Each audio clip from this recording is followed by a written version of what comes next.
Hey guys, how are you all? Welcome back to my channel. Today we will see what if Minato and Kushina hurts Naruto. If you enjoy, then please like, share and do comments. The day started out like any other day for Minato Namikaze. The rooster that his neighbor had crowed at the crack of dawn, which resulted in him falling out of bed and hitting his head. Not only was that bad, but when he had began his search for something to eat, he was greeted by a white-haired man that was snacking on his favorite cereal. Blinking rapidly to try to make the said person disappear, Minato fell into a chair at his small kitchen table. "Doesn't someone look a little worse for wear?" the man stated through a mouthful of food.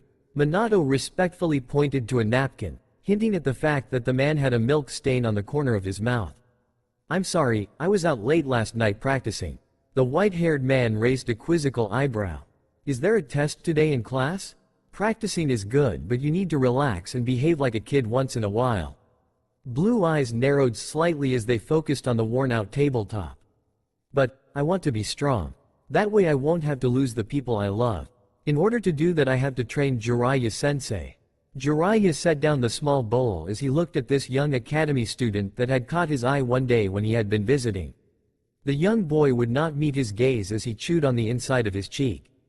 This boy had gone through a lot in just the short few years of his life. Lost both parents by the age of 5, they had been murdered by cloud ninjas on their way to report to the ruler of the Land of Fire. They hadn't been ninjas, but they were very important political people that had been targeted by the village hidden in the clouds.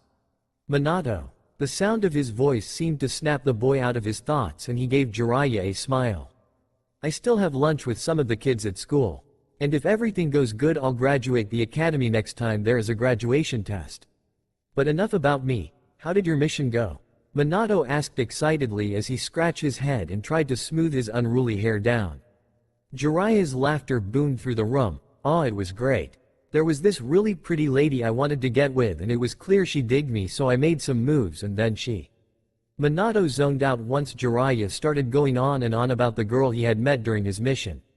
One would be surprised to know that even though he didn't pay close attention most of the time to his sensei, he still followed along and would be able to answer any questions he may get asked. Jiraiya was very animated and used his hands and arms to add to his expressions. Minato would smile and nod when it was appropriate to do so. He stood up and got himself a banana and a glass of milk, all while still listening to the older man. Jiraiya finished up his story and fell silent. Minato looked at Jiraiya when he had fallen silent. That only happened when Jiraiya was deep in thought, which wasn't often. Raising an eyebrow, Minato spoke, "Sensei? Is everything all right?" Jiraiya laced his fingers together as he leaned his elbows on the table. "There is going to be a few people coming here from the land of eddies. They are our allies, so I just wanted you to get ready for having new shinobi in the village. I think it's great that they are coming. But why? Did something happen to them? They are just sending some of their shinobi here, nothing to worry about." "Wow, look at the time. Better hurry off to school, little one," Jiraiya exclaimed as he ruffled Minato's hair affectionately. Minato laughed and tried to duck out of his reach. It didn't work, however, as Jiraiya had a long arm span. "Ha ha ha, Sensei, will you be able to train with me a little after?" Jiraiya's smile faded. "Sorry kid, but I have to report in to Old Man Third. Maybe another time. For now go to class and then spend some quality time with your friends." Minato ran his hand through his blonde hair. Spending time with friends wasn't something he was entirely good at. He tended to get along better with his kunais and shuriken. "It's fine, don't worry about it. Have a good day and try not to go peeking in the girls' bath." Jiraiya laughed as he placed his used bowl in the sink. "We'll see how the day goes. My day wouldn't be complete without seeing a pretty lady or two." He walked with Minato to the front door and placed his hand on Minato's head. "Have a good day, all right." Minato smiled up at his sensei. "You have a good day as well." The older man looked fondly at the boy in front of him. "This boy has unnatural talent. I'll have to talk to the Hokage about putting him through the graduation exam ahead of schedule. I think it'd be good to get him doing some real training. Plus it'd help get his mind off his parents. See ya around," Jiraiya said in farewell as he opened the door and exited. Minato stared at the closed door for a few minutes before slowly walking back into his small bedroom. Pulling his dresser drawer open, he pulled out a white zip-up hoodie that had a blue stripe going down both of the arms. He also pulled out his ninja pants and set to work getting dressed for the lonely day that was ahead. Once he had finished that task, he cleaned up his kitchen before walking out the front door and locking the door. Minato placed his key in his pocket as he calmly strolled down the street towards the academy. He was greeted by two other boys as the academy came into view. "Minato, how are you?" Bradley, a black-haired kid with glasses, asked. Minato smiled politely. "I'm doing great, how are you?" he chattered as they filed into the classroom. The teacher entered a few minutes after and called the class to attention. Minato took his seat and instantly fell silent despite a girl talking to him. She repeated her question and he gave her a sincere smile. "We can talk during break, okay?" The petite girl with brown curly hair blushed. "Oh, okay." She stuttered as she scurried to her own seat. He turned his crystal blue eyes to the front of the room where the teacher was talking to someone just outside the door. His curiosity was piqued as he wondered who and what the teacher could be talking to. Minato could have sworn he was blinded as the girl entered the classroom. He had to blink in order to see straight. It was as if he had just looked into the brightest sunlight he had ever seen. The redhead girl stood beside the teacher and switched her weight from her right leg to her left. "Class, we have a new student joining us. Why don't you introduce yourself?" The girl bit the inside of her cheek as a few students giggled softly. Opening her mouth, she took a deep breath. "My name is Kushina Uzumaki." The teacher nodded his head. "Today we are going to talk about what everyone wants to be when they grow up. Why don't you start us out?" Minato's ears perked up as he listened intently for her answer. She seems interesting. But in a good way. What will her answer be? All the students' attention were on her as they eager wanted to hear what the outsider had to say. Kushina's eyes revolved around the room as she analyzed the others. Fisting her hands, she closed her eyes as she bolted her answer. "I'm going to be the first female Hokage." The class, including the teacher, was stunned into silence by her rather loud outburst. Minato blinked a few times as he watched a small blush form on her cheeks. Getting to his feet, he smiled as his eyes closed and his right fist went to his chest, near his heart. "I want to become a great Hokage. Everyone in the whole village will respect me." Kushina Uzumaki eyed him as he declared to become the Hokage after she did. He doesn't look like anything special. He looks really girly to me. I doubt he'd be able to become Hokage." The other kids in class then began to stand up one by one as they told everyone what they wanted to become when they grew up. Kushina slowly ascended up the stairs and sat down at a free spot towards the back. Minato had watched her as she had taken her seat. "I never would have guessed she'd want to do something so great. I'm going to look forward to having her as a rival for the title of Hokage." The class proceeded and soon it was break time. The girl Minato had told to come back did, and soon he was having a polite conversation with her. Behind him at the back of the classroom, two boys were talking as Kushina stood there with a sour expression on her face. "An outsider like you doesn't have a place here. Why don't you take your chubby face and go back to your own village?" "Yeah," the second boy agreed with the first. The first boy that had spoken pointed at Kushina's red hair. "You know, with your chubby face and red hair you look like a tomato." The second boy laughed. "That's what we should call her from now on." Both boys laughed as the first, who was slightly taller than her and had brown hair, took a chunk of her hair in his hand. "This hair is so ugly and plain, no wonder why no one likes you. I bet no one liked you in your own village either." Something inside of Kushina snapped and her hand shot out and grasped the boy's wrist tightly. "I hate tomatoes, and I don't like my hair either. But that isn't a reason to touch it." In a quick motion she had both boys on the ground and was sitting on them, hitting their heads. "I'm going to turn you into smashed tomatoes." Minato, having heard the whole exchange, looked behind him worriedly. He was about to go help her when he realized she already had taken the matter into her own hands and was punishing them accordingly. A small laugh left his lips as he watched. She must have heard it because she ceased her motions and stared at him. "What are you staring at?" she accused as her deep eyes narrowed. His eyes shot open as fear shot through him from her tone of voice. He quickly looked forward and sweat dropped as he hesitantly looked back at her again. "She sure can take care of herself. No one will have to worry about her getting hurt. In fact, everyone should worry about those that dared to cross her path." Kushina's eyebrow rose as he looked back at her through the corner of his eye, only to quickly look away again. What is up with him? He's weird and so girly. I bet it'd be easy to take him out. The two boys she had been sitting on began to yell loudly, so she had no choice but to relent and let them go.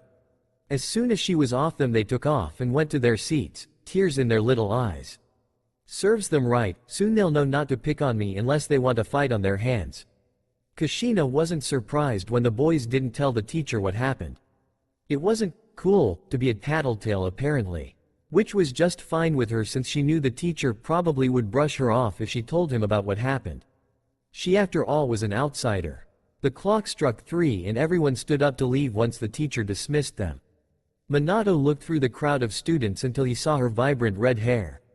Kushina was scrambling to get out of the classroom before anyone could say anything to her. He watched as she succeeded and vanished from his sight. Slowly he got to his feet and walked out of the classroom. Instead of going back to his apartment he went to one of the training fields.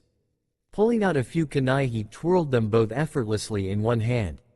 Without hardly looking at his target he easily threw them and they embedded in the bark of 2 different stumps with 2 thumbs. Minato ran his hand through his hair as he tried to clear his mind so he could focus on his training. He found that today it was especially hard since a picture of a certain red-haired girl beating up on 2 boys stayed in his mind.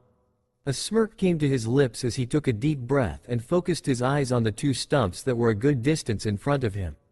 His leg muscles flexed as he prepared himself to flash to them. With no effort he blinked and the next instant he opened his eyes he was at the stumps pulling his 2 kunais out. He still had a long way to go to get better. So far he was one of the fastest in the academy, but it wasn't enough. He wanted to be the fastest ever. This is the first step I need to take in order to reach my dream. Minato stretched his arms as he walked back to the position he had started in. I wonder what Kushina's first step will be. I'll have to keep an eye on her, not in a creepy way but… He scratched his nose, I don't want her getting hurt. She took care of herself today but what about other days? Besides, she's intriguing. Who would have thought today would have turned into such an interesting day? I can't wait to see what else Kushina can do to make things even more interesting. With a smile on his face Minato turned his attention back onto his training. Life would never be the same for him now that Kushina Uzumaki had been introduced to his life. Minato counted his kunai to make sure he had enough. Satisfied that there was plenty he placed them back in his pouch, closing it with a click. Stretching his arms above his head he yawned. The morning had come too quickly.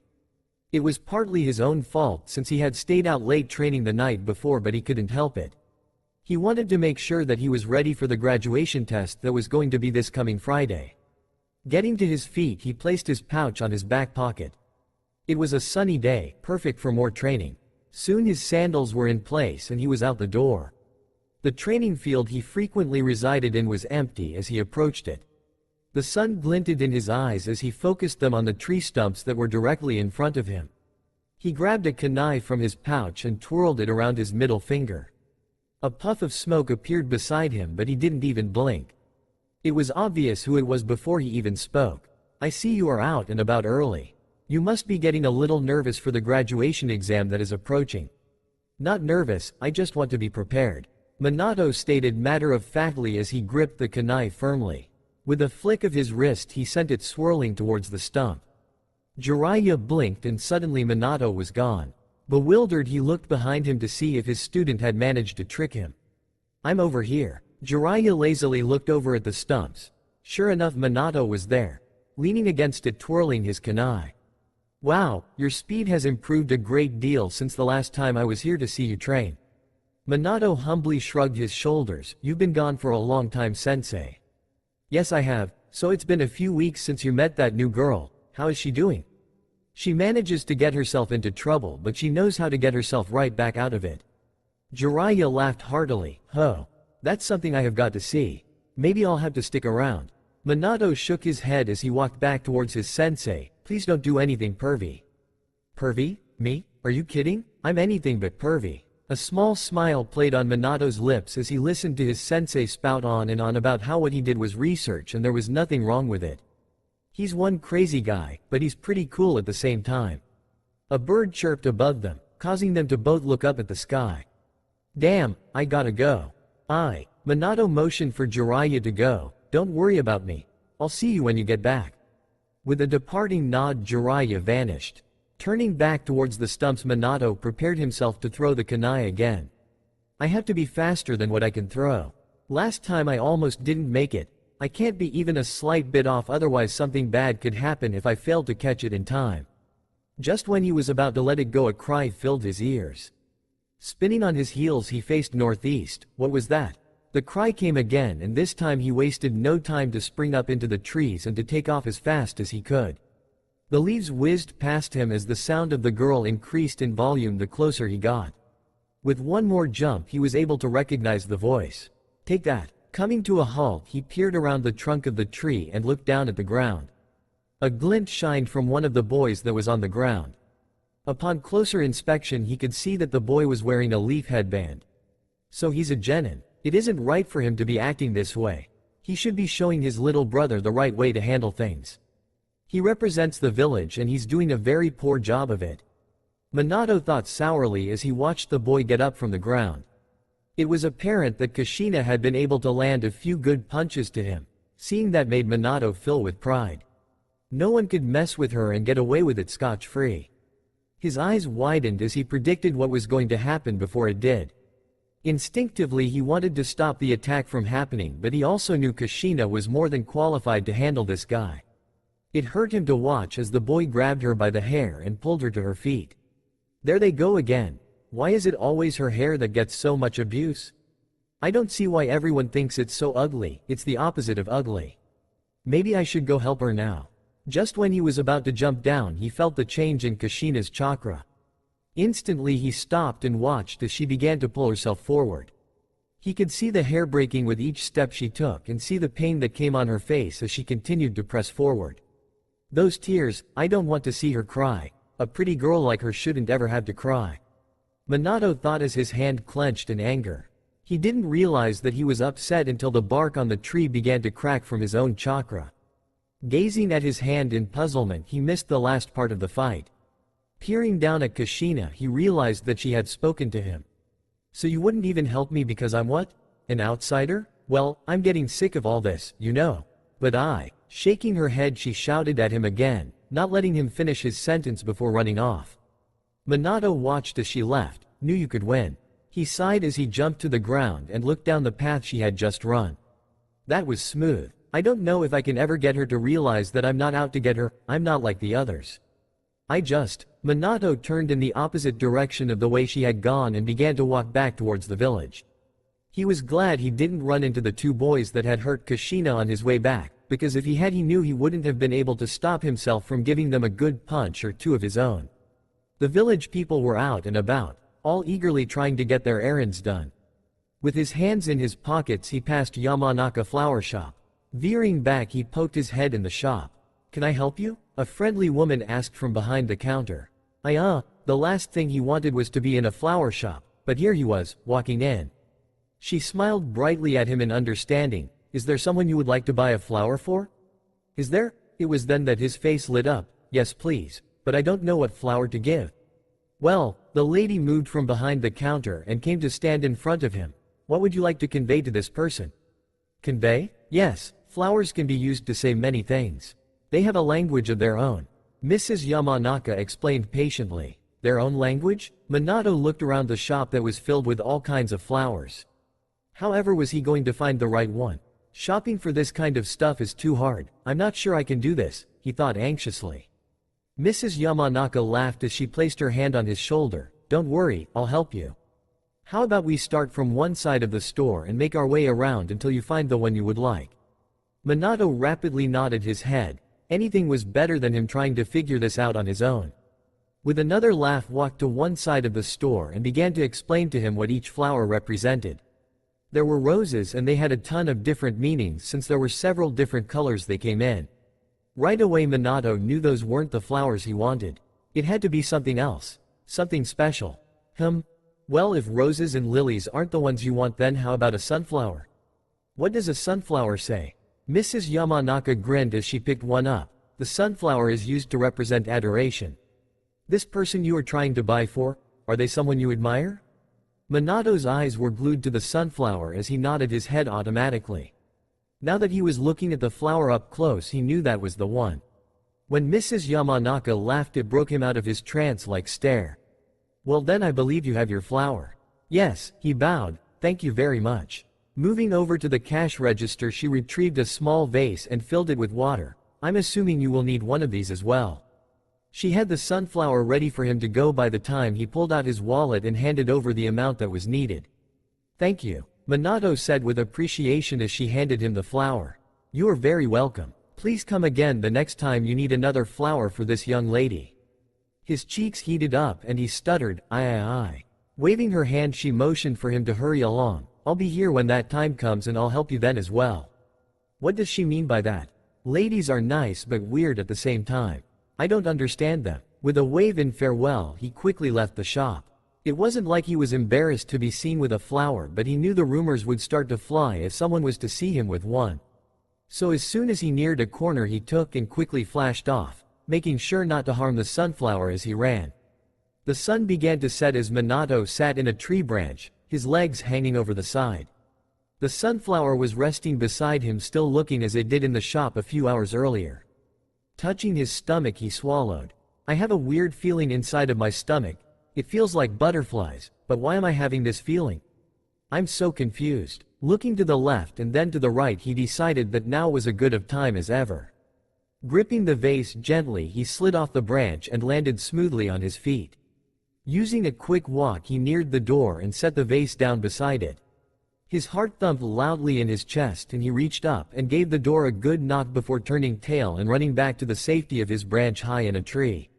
It took a few seconds before the door slid open and Kushina looked around.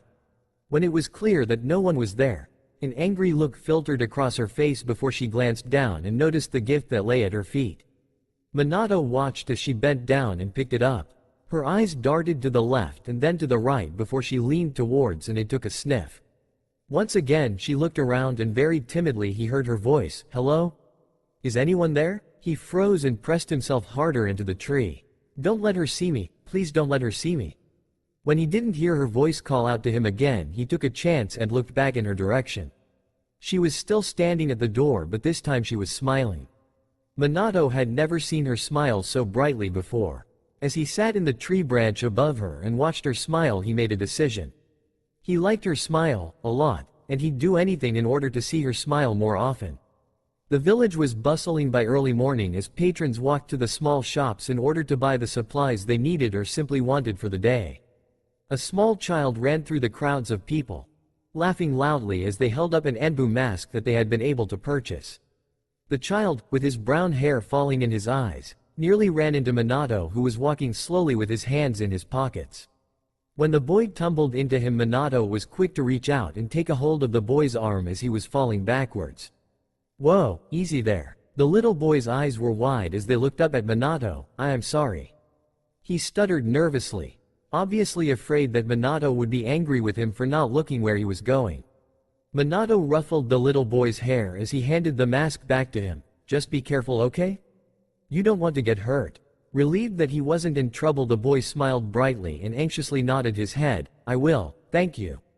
Taking the mask from Minato, the boy gave him a big wave before darting back through the crowd of people he had just come from. Putting his hands back in his pockets, Minato resumed his stroll. Today everyone had off from the academy since the teachers had a big meeting with the third Hokage about something important. His teacher hadn't given them any details since it apparently was something that only shinobi could know about. The class seemed more than thrilled that class was cancelled for the day. Minato, on the other hand, wasn't. With class being cancelled, it meant he had more time to be bored. Reluctantly, he continued to walk through the village streets. If he wasn't able to find something to occupy his time with, then he would head back to the training grounds to train some more. At least that was something he could always fall back on. A pack of teenage girls were gathered in front of the merchant shop as he neared it. They stopped talking as Minato walked towards them. One of the girls had long white hair that was tied back with a red bow that was to the side of her head. Her eyes seemed to gleam as they looked straight at him. Sweat rolled down his brow as a feeling of uneasy washed through him. "Oh no," he gulped as the girl covered her mouth as she whispered to her friend beside her. "What are they thinking? Older girls like this can be a little crazy." Minato didn't like the gleam in the other girl's eyes as she nodded her head, clearly agreeing with whatever the other friend purposed. His body flexed as he became alerted to whatever it is they may try to do. When they began to move in his direction, he looked around for a chance to get away from them without seeming obvious.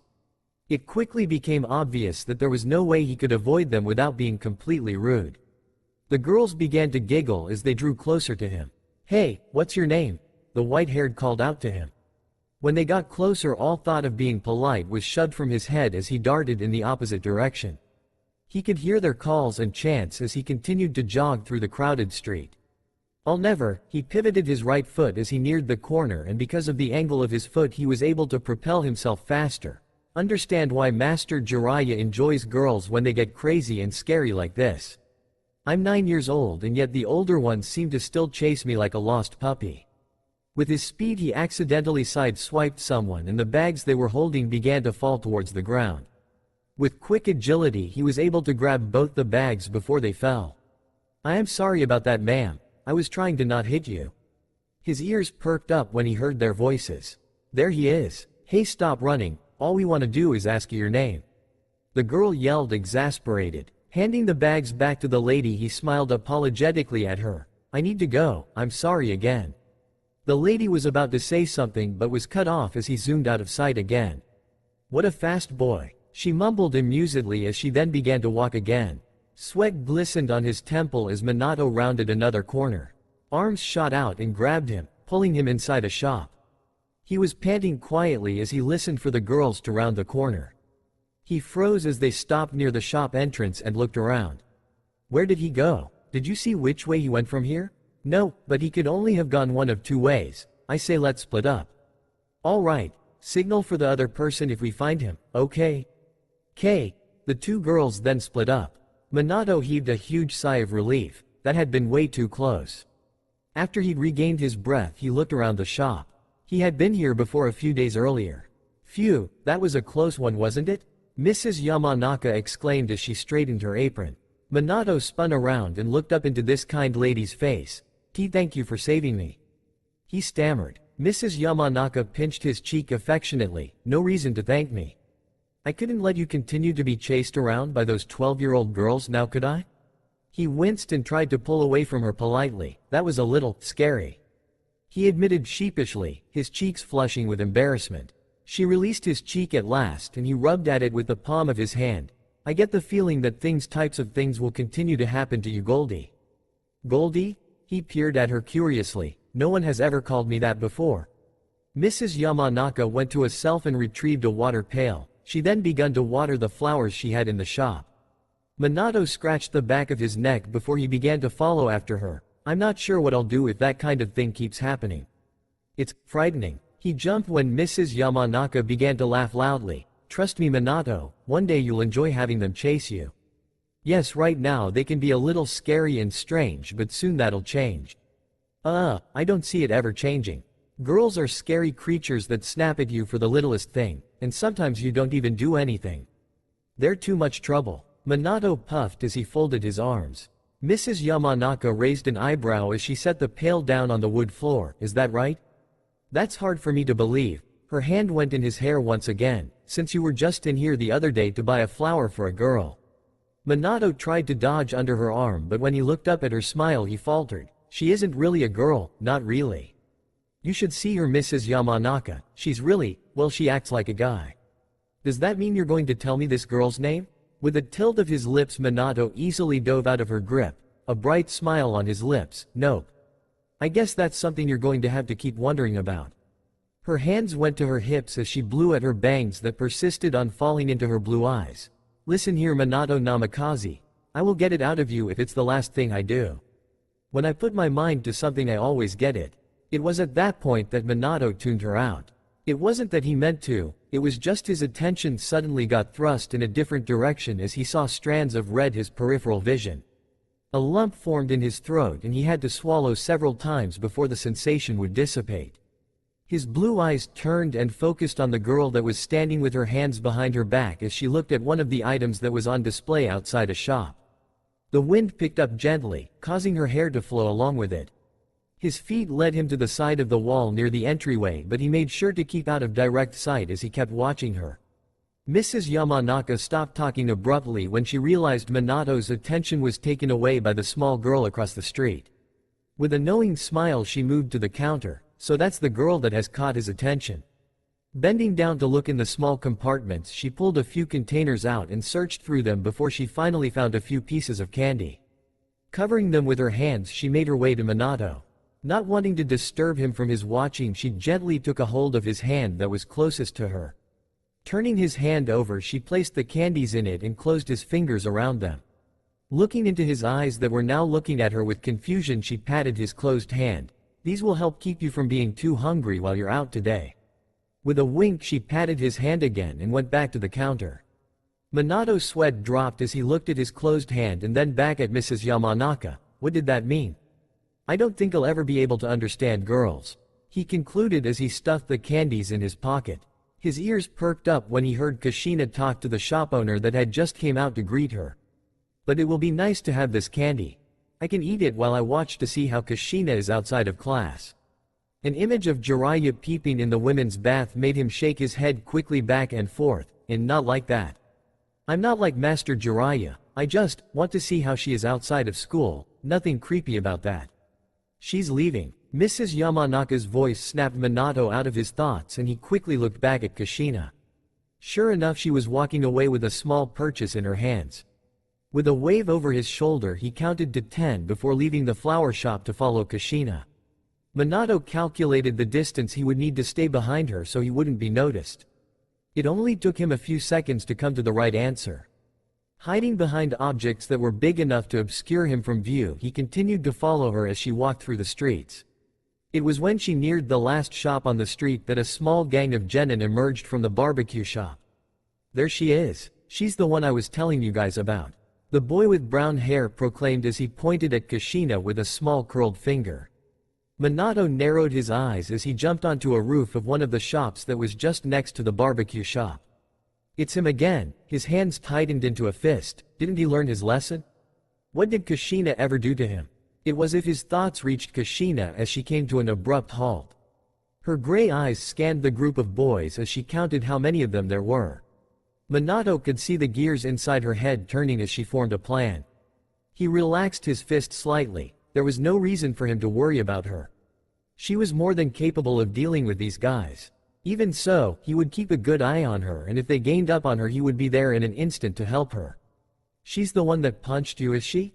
Another of the boys snarled as they folded their arms and glared at her.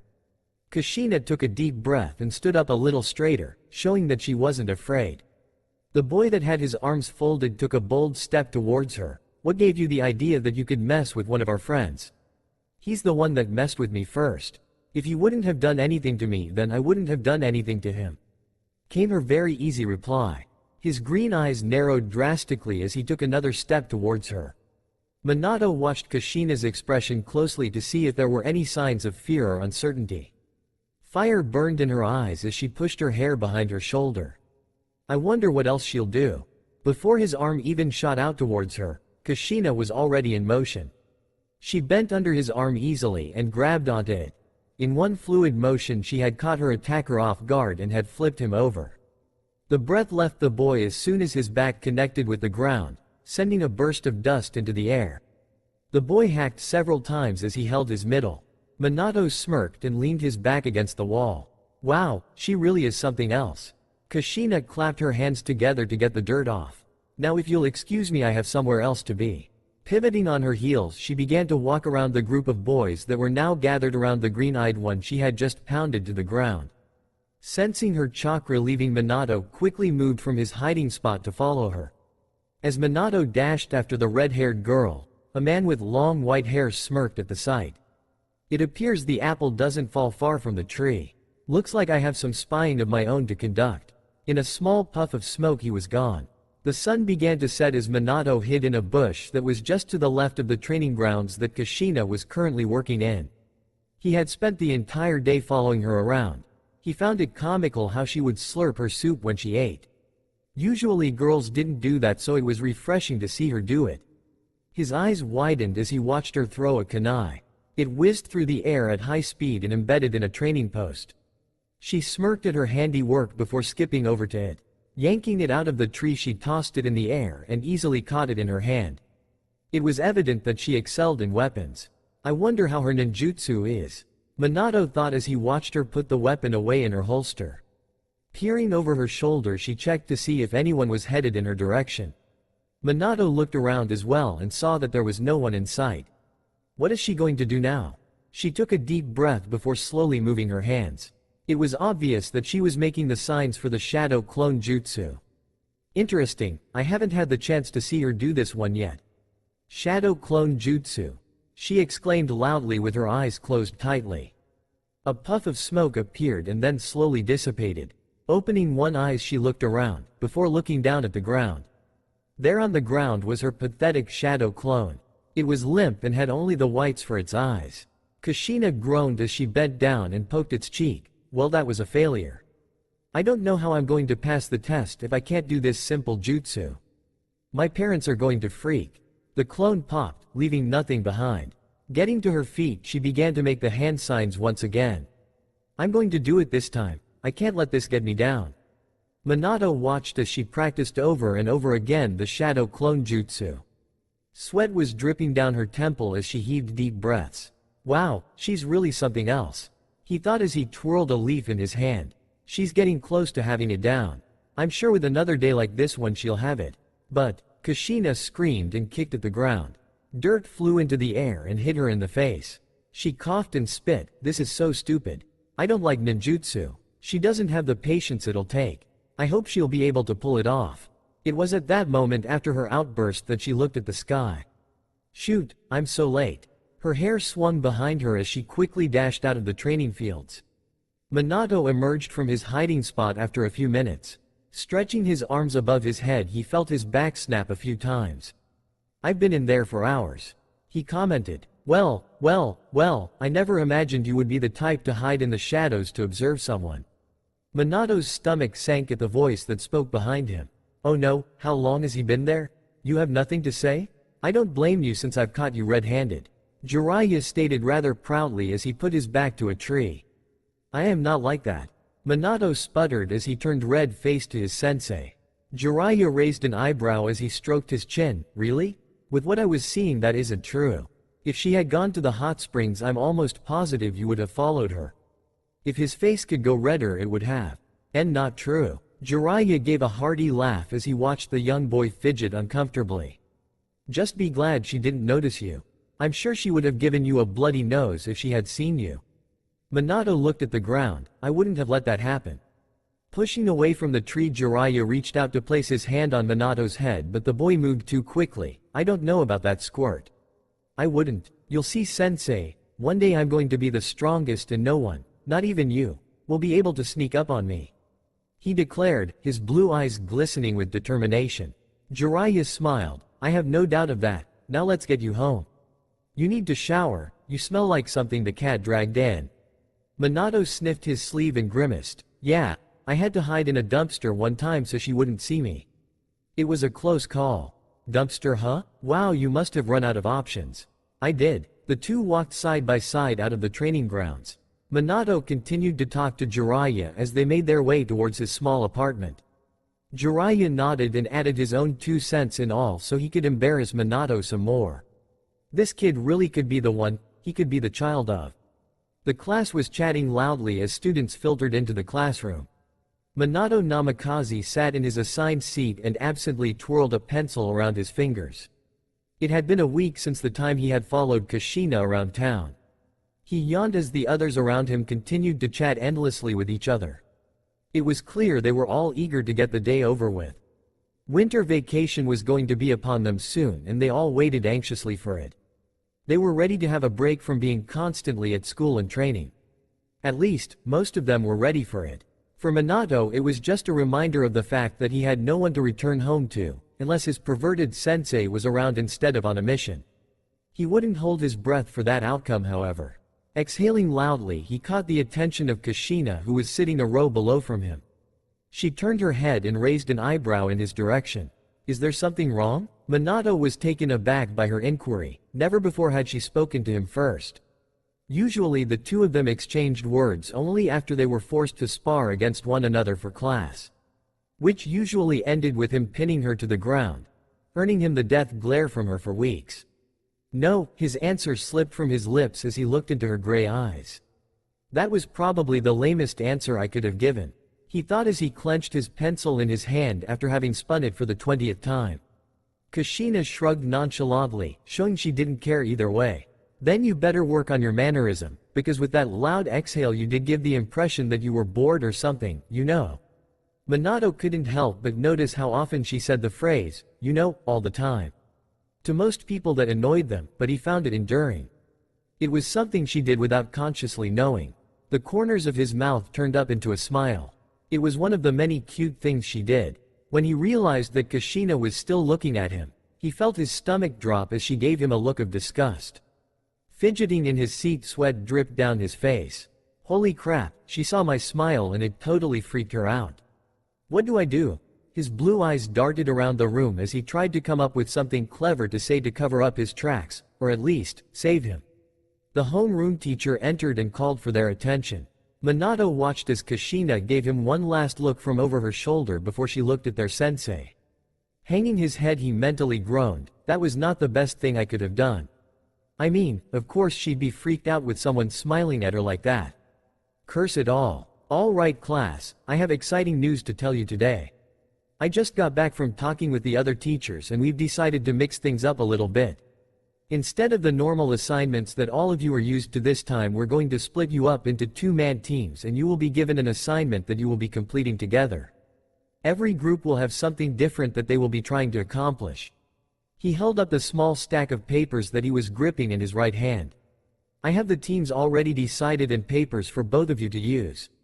This assignment will be graded a little harder than the rest of the assignments you've done because of the fact you will be working together. Because of that, everyone will receive the same grade, so make sure you give your all in this.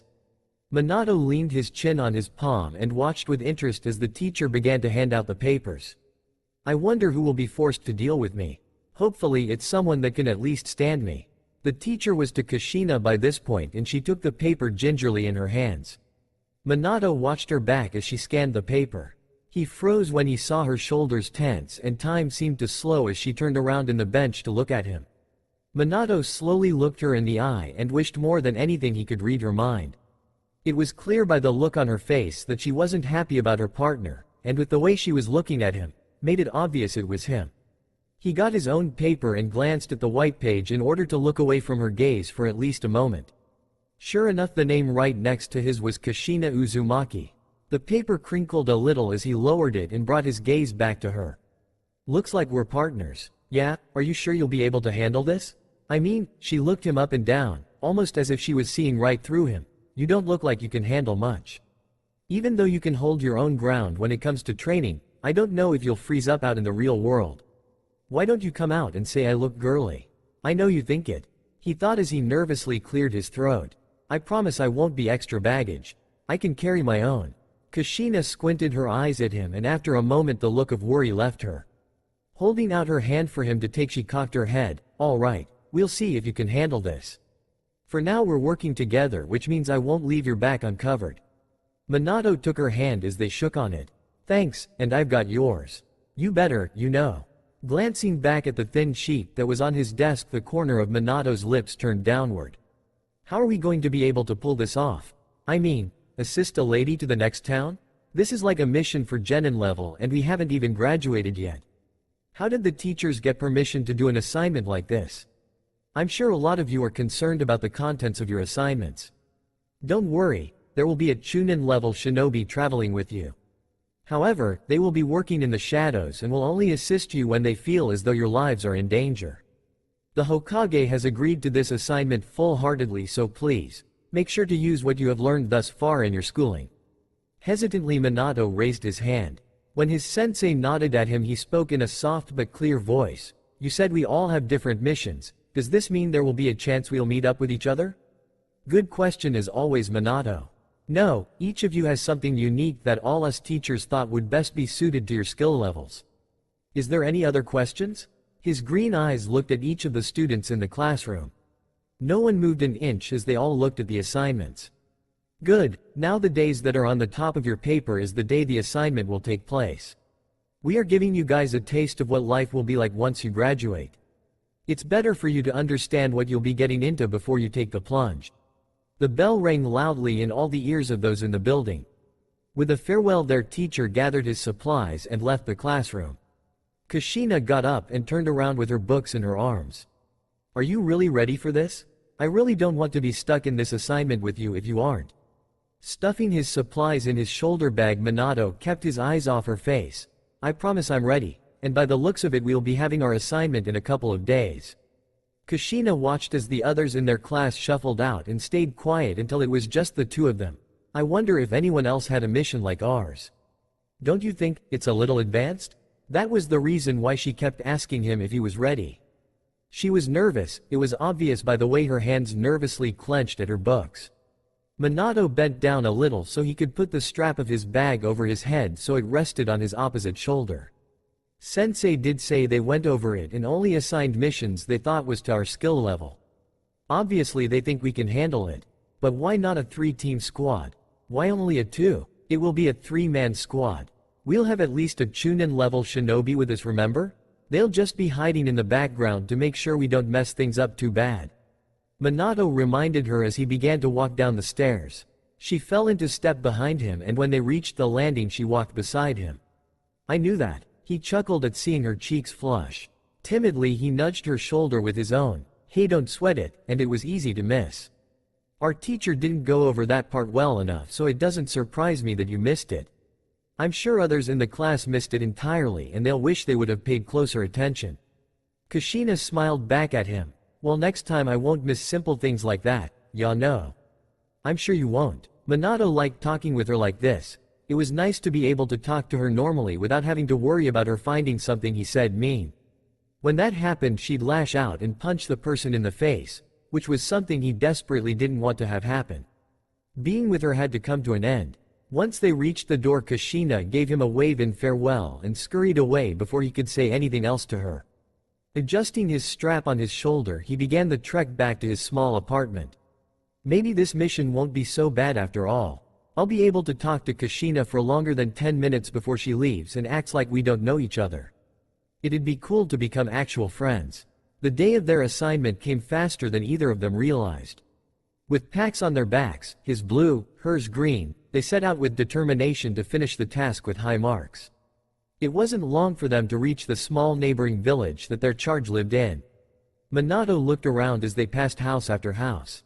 A lot of them were small and run down, but still left him with the impression that they were people that had good strong family ties. Kushina kept to herself mostly as they made their way down the street. There were a couple of times she'd look at something and say, "Gibbers," or something to that effect. Normally he would have commented about it, but he wasn't in the mood to get a punch to the gut. With a few more streets they came upon the main house of the village. It was built very nicely with painting that resembled some kind of tradition painted on the side that faced the road. Stepping towards it, Minato softly pulled on the string that was attached to the bell that was beside the door. It rang loud and clear, and it wasn't even a second and someone was pushing the door aside. The man that stood before them was in what appeared to be his mid-30s. His black hair was pulled back in a ponytail and a samurai sword hung from his belt. He studied them with his green eyes before motioning for them to enter. "You must be the young ninja from the Leaf. You got here rather quickly, I'm impressed. Now, there are a few things that will happen. I'm going to take you to my lord and he will explain the mission that we have for you to do. Once that is finished, you will meet his grandson. You will be responsible for him every moment you are with him." Minato listened intently to everything the man was saying. Kushina, on the other hand, was whipping her head from left to right so she could take in everything that was inside the house. There were a lot of expensive-looking items that hung from the ceiling and resided on the desks that lined the walls. Huh, weird that the village leader has so much valuables, but as we were walking here, his people barely had a roof that wasn't leaking. Men like this make me sick. Why can't they just share what they have in order to make everything better? I'm glad that the Hokage is different and our village doesn't suffer nearly as much as others do. Makes me sad that not everyone is as blessed as I, she thought sadly, her eyes finally looking at the man that was still talking to Minato. Reaching a room that was furthest back in the house, the man, his name was Makoto, knocked on the door. "Enter," a voice called from within. Minato shared a look with Kushina before they both entered the room with Makoto's insistence. Sitting in the middle of the room with candles about him was the head of the village. The purple robes he was wearing glittered with expensive thread. Sitting down on the small mats that were provided for visitors, Minato and Kushina waited patiently for the man to speak. Clearing his throat, his raspy voice began. The Leaf Village came to me and requested that I allow ninjas in training to complete a mission. I was hesitant at first, but I was assured I'd be given the best. Look at the two of you, I hope that's correct. I don't know what Kushina's scores were on the tests we've had, but I know mine were okay. I wouldn't say the best, but they were passable. Minato thought as he moved his fingers against the mat he was on. The job the two of you will have is to escort my grandson to the head capital of the Fire Nation. It is where the Fire Lord resides. He is to go to school there until he becomes of age to return to fulfill his duties. While you are on this mission there should be no problems, but I wanted ninja guards regardless. Will you promise to assist my grandson? And to also allow no harm to befall him? Kushina stayed silent, which was unusual. When it was clear she wasn't going to say anything, Minato spoke up. We will do everything in our power to get your grandson safely to the capital. The head of the village nodded his head, his black beady eyes closing. Thank you, the trip isn't far. It should take you a day there and a day back. I wish you the best of luck. Now, it's time for you to meet my grandson. Makoto, bring Alexander in. The door swished opened once again and a small boy about 5 stood in the entryway. This is my grandson Alexander. His homeland is across the waters from the land of fire and further. My daughter sent him here when it was time for him to be taught the duties of his lineage. Look after him. Kushina glanced over her shoulder at the boy with dirty blonde hair. His green eyes peered at her curiously and she smiled and gave him a small wave. Alexander looked at her for a moment and then gave her a smile in return. Alexander, these are the 2 ninjas that will be traveling with you. Catching the undertone of what the head was saying, Minato piped in, I'm Minato and this is Kushina. We promise to get you to your destination safely. Alexander studied Minato from knees to head. Minato could feel sweat trickle down his back as the young boy stared. Great, he gave a nervous smile. He probably thinks the same thing Kushina does. I really need to get strong fast so I can show everyone that their opinions of me are wrong. Then they won't look at me like I'm a sissy that can't do anything. Now that the introductions are finished, it is prudent that you begin your journey. Make sure to stay to the paths that are clearly marked. If you venture off into the woods you may be lost. Makoto advised. We will thank you. Minato replied politely as he got to his feet, Kushina doing the same beside him. The head of the village exchanged a few quiet words with Alexander. Minato and Kushina waited until Alexander bowed to his grandfather and then returned to their sides. His green eyes flashed with intensity. Let us go. We have a lot of ground to cover and I'd like to get there as quickly as possible. Sure, Kushina piped in before Minato could. It was the first time she'd really talked since entering this room. Alexander nodded his small head and walked through the open sliding door. The two followed closely behind him. Feeling perplexed by the way this small child had spoken caused Minato to contemplate just how hard it would be to live in a family like this one. And yet, as he watched Alexander hug one of the aides that took care of him, Minato was envious. How would it be to have someone to hug like that before he went off to school in the mornings? It would be wonderful. Feeling someone staring at him, he cocked his head to the side and caught Kushina studying him. When she realized she had been caught, her cheeks flushed and she quickly looked away. Okay, he popped his fingers, that was a little weird. She's never been the one looking at me, it's the other way around. I'm always looking at her. More advisors came into the room. They had a backpack that was filled with stuff that Alexander would need.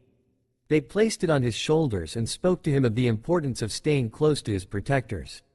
Minato saw several emotions play across Alexander's face even though he fought to keep the emotions at bay. There was anger, fear, nervousness, and excitement. All emotions that were reasonable for someone of his age to feel. After they were satisfied that they had conveyed all their feelings, they moved to the side and allowed Minato and Kushina to lead the way out of the house. Sand kicked up as they exited onto the street. Kushina covered her eyes from the shining sun that was beating down on them. Well, let's get going. We don't want to be late getting you to the Fire Lord.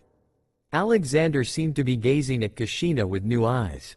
Minato frowned when he decided he didn't like the shine that gleamed in the boy's eyes. Great. Kushina ruffled Alexander's hair fondly and gripped her backpack straps. We'll keep you safe. He nodded his small head, his hair falling into his eyes and then away with the movement. I know you will. Inwardly, Minato was struggling with wanting to hit the kid upside the head and with rolling his eyes. It made him uneasy with the way Alexander seemed to be enjoying Kushina's lightheartedness. But this was not the time or place to worry about such things. They were on a mission and he was going to put all his focus into that. He could feel his mood change as he went into concentration mode. Alexander seemed to be able to feel the shift in his mood as well, because he looked over at him and frowned. The three of them traveled in silence for more than half the way. They didn't run into much trouble other than having to stop and help Alexander get a piece of wood out of his sandal. More than one occasion Minato had been able to hear and sense the Chunin level ninja that kept to the trees. He stopped and looked behind him and up into the green leaves. Despite the Chunin trying to conceal themselves, he was able to see them clearly. His blue eyes locked with the brown pair before he turned around and kept following after Kushina and Alexander. I doubt they were supposed to be spotted at all. At least they are here to help out if we need it. The Chunin ninja swallowed and made a small note in the small book they carried. For one so young to be able to sense their presence at all was short of a miracle. The ninja smiled. There was a good reason to keep a close eye on Minato Namikaze, and it would be likely that he would change the entire Hidden Leaf village. Alexander groaned as they made it to the Fire Nation's front gate. Kushina looked over at him curiously. I thought you would be happy to arrive here, early to boot. The boy shook his head. I'd much rather spend more time with you. His answer made her smile and ruffle his hair. Tell y'all what, when I have some spare time I'll come and visit you, okay? I've wanted to visit the fire capital anyway, so this would be the perfect excuse to get out of the village. That made Alexander's countenance shine. Or really? You'd come visit me? You bet. I never lie, y'all know. Minato gently placed his hand on Alexander's shoulder to get his attention. We've almost finished our mission, but it isn't complete yet. We need to escort you to the Fire Lord. I know. Alexander answered dejectedly. Kushina took his tiny hand and led him along with Minato close to Alexander's opposite side. They were stopped at the entrance hut, but with handing over a simple document they were allowed into the fire capital with no hassle. The rest of the walk was simple and didn't take them long at all. They now sat and waited for the Fire Lord to let them into his private study. Kushina pulled her backpack off and let it slid to the floor by her feet. With a deep breath she began to gather her red hair to one side of her neck so it was no longer covering it. Her cheeks were slightly red, showing her small amount of exhaustion. Even though the mission hadn't had any complications, it still had been a long trek. Minato's feet ached as he sat down on the bench beside Alexander, and beside him was Kushina. It was easy for him to see the exhaustion that Kushina tried to hide as Alexander turned to her and began to talk to her non-stop. With a small smile Minato got back up on his feet and told Kushina that he would be right back. She opened her mouth to reply but quickly shut it when Alexander waved his hand in front of her face so she'd pay attention to him. Minato moved quickly through the crowds of people just outside the Fire Lord's mansion. He knew it wasn't good to leave Kushina alone with Alexander for long, but there was something he wanted to do. He rapidly looked from right to left until he spotted what he had noticed when they arrived. It was a small stand that sold cold drinks. Rushing over, he opened his wallet and pulled out a few bills. The man at the stand looked him over and then grinned. "What can I get ya, young man?" His blue eyes looked over the small menu that was attached to the wood with a nail just beside the stand. I'd like a cherry lemonade and a regular lemonade. And, he thought of what drink Alexander might possibly like. How about one of those popsicles, the lime-flavored one? Right away. The man began to make the drinks, and once those were done he pulled the lime-flavored popsicle out of the cooler that he had at his feet. "That's 20 rios. Minato gladly handed over the exact amount of money and took the drinks. The shopman was nice enough to include a small carrying case for the drinks so that way he wouldn't have to hold on in his arm. With a bow in gratitude Minato hurried back to Kushina and Alexander. They both looked up when he approached and shared the same look of surprise. Minato handed Alexander the lime popsicle and then held out the cherry lemonade for Kushina. "I thought everyone could use something to cool themselves down with. I hope I made the right choices. I just had to go off my best educated guess." Alexander whooped with joy as he quickly unwrapped the popsicle and stuck it in his eager mouth. "I like these just great, thanks." Kushina took the drink from Minato's outstretched hand and held it. She looked at it and let a tiny smile appear. "Thank you." Minato nodded and then took his seat and began to drink his own lemonade. Kushina looked at the contents for a little bit longer before taking a sip.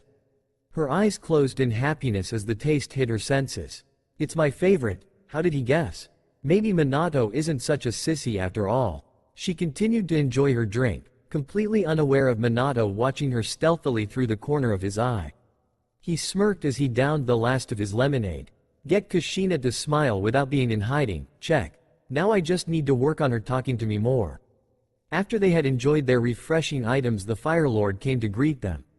There was a small exchange between the four of them, and then Minato and Kushina were given thanks and sent back on their way.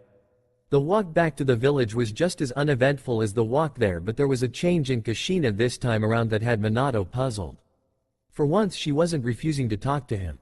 No, it was like now she was willing to answer his questions if he asked them. As they got to the halfway mark back to the village, the Chunin ninja that had been following them dropped in front of them. It caused Kushina to scream and pull out a kunai, but Minato easily placed his hand on hers and lowered her weapon, totally unfazed. The Chunin straightened and looked at the two of them. You two did very well. You should be proud of what you were able to accomplish alone on this assignment. Kushina, you interacted well with the client and helped make them feel safe and secure, a very good trait to have in Minato. The boy paused and looked Minato in the eyes. You were always observant and ready for anything to happen. You were able to sense me when Kushina could not. Even when you were talking with the others in the group, your eyes were always moving, taking in your surroundings. I will be reporting how well you did on this assignment to the Hokage as well. The Chunin grinned. The both of you made a very good team and did an overall amazing job. Now let's hurry back to the village to report this to your teachers. Kushina beamed and hurried after the Chunin up into the trees. Minato wasn't far behind them as he followed. It was surprising to get so much praise, but at the same time it made him happy. This was just the very first step towards his dream, to become the most respected Hokage. As per usual, time slipped away from Minato's grasp and soon snow had fallen over the village, casting it in a white puffy blanket. He blew into his cold hands as he waited outside of the dumpling shop for Jiraiya to show. They had made plans earlier that week to meet up since he had been away on a mission for a month. Once again he was late, probably because he was off spying on some unexpected victim. Minato lowered his head, his blonde hair covering his eyes from passerby's view. Master is always doing things that are horrifying. A sweat drop appeared as he remembered several times that he had been chased because of something his master had done with him present, and he drags me into the fray of the women's wraths. I hope he isn't in serious trouble this time. What are you doing out here alone? Minato's head shot up like a bullet and he spun on his heel to look to his right. The person he saw was the last one he thought would show. Tsunade, who was a member of Jiraiya's team, walked up to him. Her hand instantly went in his hair. It was something all grown-ups seemed to like doing for some reason.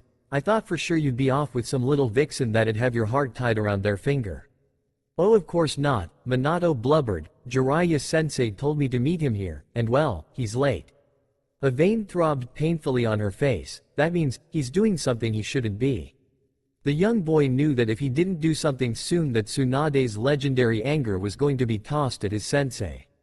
Crap, he bit his lower lip nervously. What do I do? What do I say to make sure she doesn't go off the handle in searching? His hand shot out and he took a hold of her wrist, which earned him an eyebrow raise from her. Why don't we go into the dumpling shop? I'm getting hungry and I'm sure you'd like to have some as well, right? Well, Tsunade tapped her chin with her right index finger. I would like some sweets. All right. Let's go in, but when Jiraiya does get here, I'm going to let him have it. Together they entered the small dumpling shop. Minato was grateful to get out of the bitter cold that hung over the village. Tsunade chose the booth they were to sit in and he slid in so his right shoulder was touching the wall. It was hard to sit under her steady gaze. Shifting in his seat, he timidly looked up into her eyes, wanting to show her that he wasn't afraid of her, even though in all truth, he was terrified. When she smirked, he felt the palms of his hands begin to sweat. I like the look in your eyes. At first, when Jiraiya told me he was thinking of becoming a teacher because of you, I didn't believe him. But now, as I'm looking at you, I think I see why he'd want to do that. He's been on the battlefield long enough, so it'd be good for him to take a break. Wait, Sensei is thinking of becoming a teacher? Minato's face reflected his puzzlement and Tsunade covered her mouth. Oh, he hasn't told you? Oops, well, the cat's out of the bag now. What's out of the bag? Tsunade looked up into Jiraiya's face. The fact that you're thinking of coming out of active duty to start training little kiddies. What are you doing here, Tsunade? The older man asked, his voice a little firmer than he meant it to be. I was passing by the shop and I saw Minato standing in the cold. So naturally I wanted to see what was going on, and come to find out you were the one keeping him waiting. What were you doing? She shot back. Minato sunk lower in the seat as the two adults continued to bicker back and forth with one another. They managed to get everyone's attention in the shop, which only added to his uneasiness. I can't believe this is happening. His horror intensified when his blue eyes caught a new person entering the dumpling shop. When the person's hood to their sweater was lowered, red hair spilled into everyone's view. Oh crap, no. Kushina Uzumaki was standing at the front desk. This was the worst possible time she could have come into the dumpling shop. Tsunade, you are being crazy. He jumped at Jiraiya's loud cry of aggravation. The outburst snatched Kushina's attention and her eyes looked over at the three of them. At first she was focused on the two adults that were both on their feet, their faces red as they shouted at each other. After she recognized who they were, her eyes landed on him. It took her a moment before she acknowledged him with a small wave. The wave caught Tsunade's attention and she abruptly stopped mid-sentence. Her eyes locked with Kushina's. Is that? Jiraiya glanced over his shoulder before lowering his voice. Yes, that's Kushina Uzumaki, they brought her over from the land of eddies. So she'll become. Shish, we aren't to speak of that. He reprimanded her gently. Become what? What is it Kushina will become? Minato looked back and forth between the two adults. By the look on both of their faces, something wasn't right. Minato's eyes widened as soon as Tsunade pushed away from the table and began to make her way over to Kushina. What is she doing? Minato hissed. Jiraiya shrugged. With Tsunade you have to get used to not understanding what she's going to do. She's one of those people you don't want to piss off. But master, that's what you always seem to end up doing. A passionate smile tugged on Jiraiya's lips as he watched after his teammate. Yes, I know. Sometimes you do stupid things in order to get their attention. Minato looked away from Jiraiya doubtfully. Who would want to do the things he does in order to get that person's attention? She's scary, and could kill him or anyone for that matter.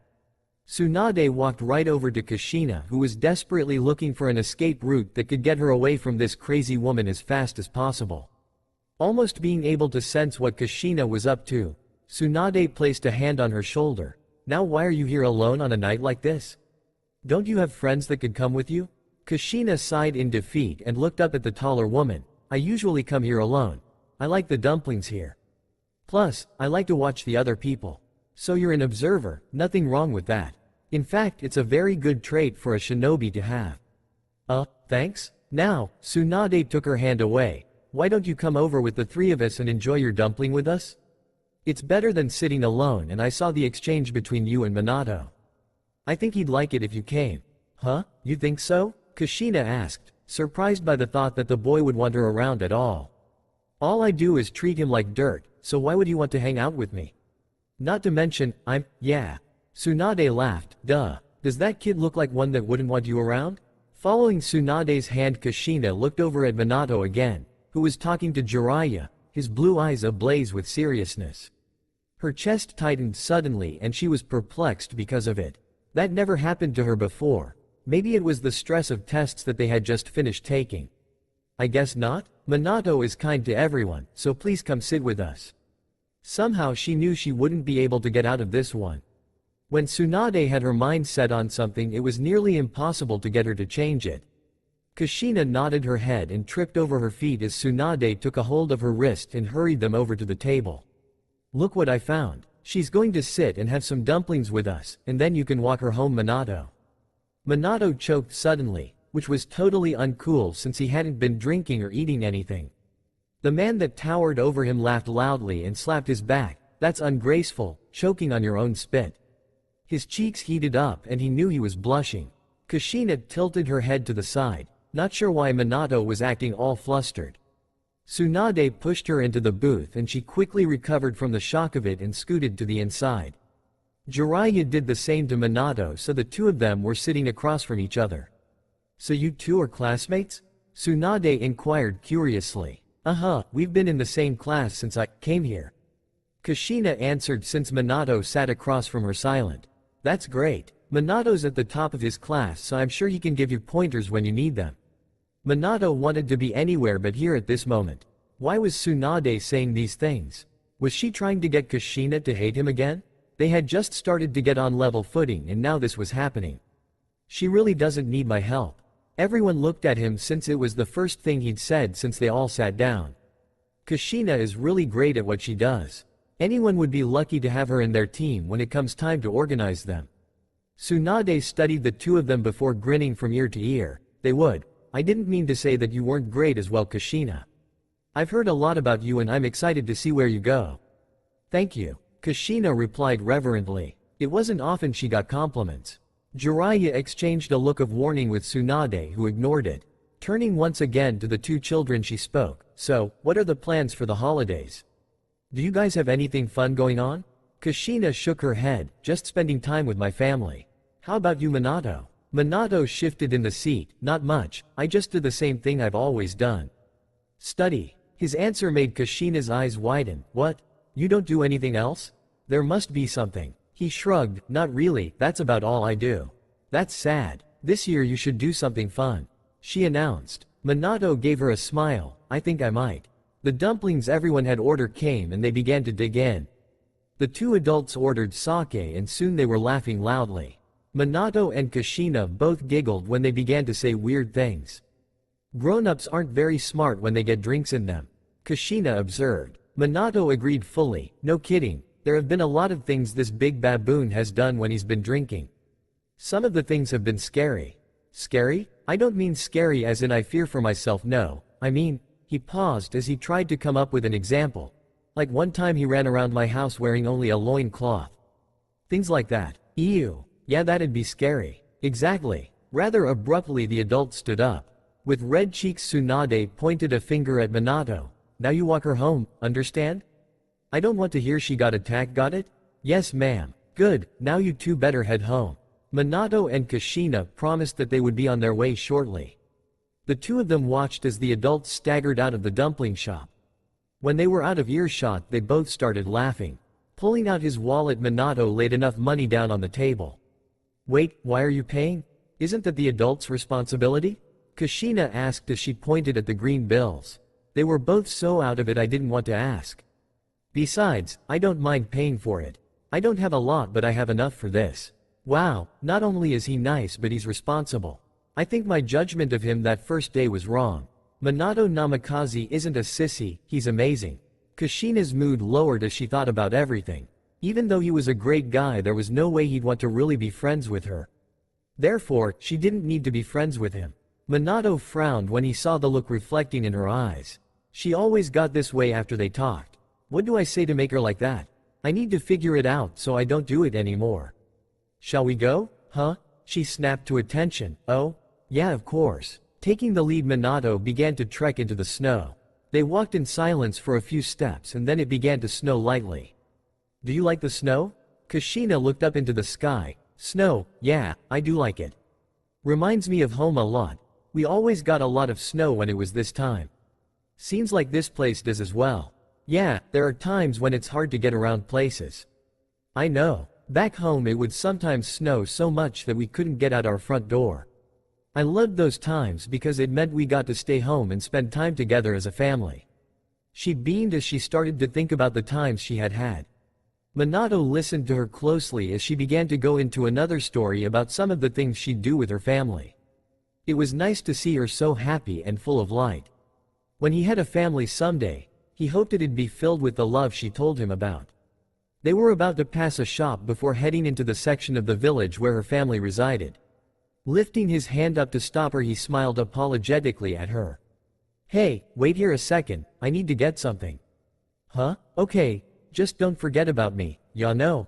I won't, he promised as he hurried into the small shop. Mrs. Yamanaka looked up from a book she was reading at the front counter. Minato? It's been a while since I've seen you in here. I know, I'm sorry about that. I was just wondering if you had anything here that I could give someone? With an all-knowing smile, Mrs. Yamanaka got off her stool and moved towards the back of the shop. She came back with a red plant that had big leaves. It was one Minato hadn't seen before. This is a poinsettia. They're Christmas Eve flowers. I think she'll like it. Usually they come in bigger selections, see? She pointed behind her to the others that were indeed big and fuller. But this one is a special one. It's a lot smaller than the rest, but I think it's the most beautiful. Minato took the pot into his hands and looked at it. I'll take it, how much?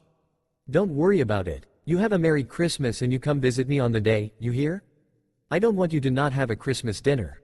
He grinned happily at the thought of having a nice dinner for once. I'd really like that. Is it really okay? Mrs. Yamanaka pulled him into her arms and squeezed him. Of course, you're my special friend. When they pulled apart, Minato gave her a grateful bow. Thank you so much. I better get going. Without another word, he hurried out of the shop. He was slightly worried that Kushina wouldn't be waiting for him, but he saw her at the corner. Her hair was falling down her back and he could see her breath as she looked up at the telephone pole. Sorry about that. She had her mouth open as she spun around but shut it when she saw what was in his arms. He held them out to her, a smile on his face as he closed his eyes. Merry Christmas, Kushina. Kushina stared at him for a while before slowly reaching out and taking the plant from his outstretched arms. She brought it close and smelled it. It smelled just like the ones she remembered from back home, perhaps even better. As Minato put his hands in his pockets and began to walk again, she quickly fell in step beside him. What is it about Minato? Why can't I figure him out? They reached her house in no time and she still had yet to say anything. Minato was slightly worried about it, but he didn't mind.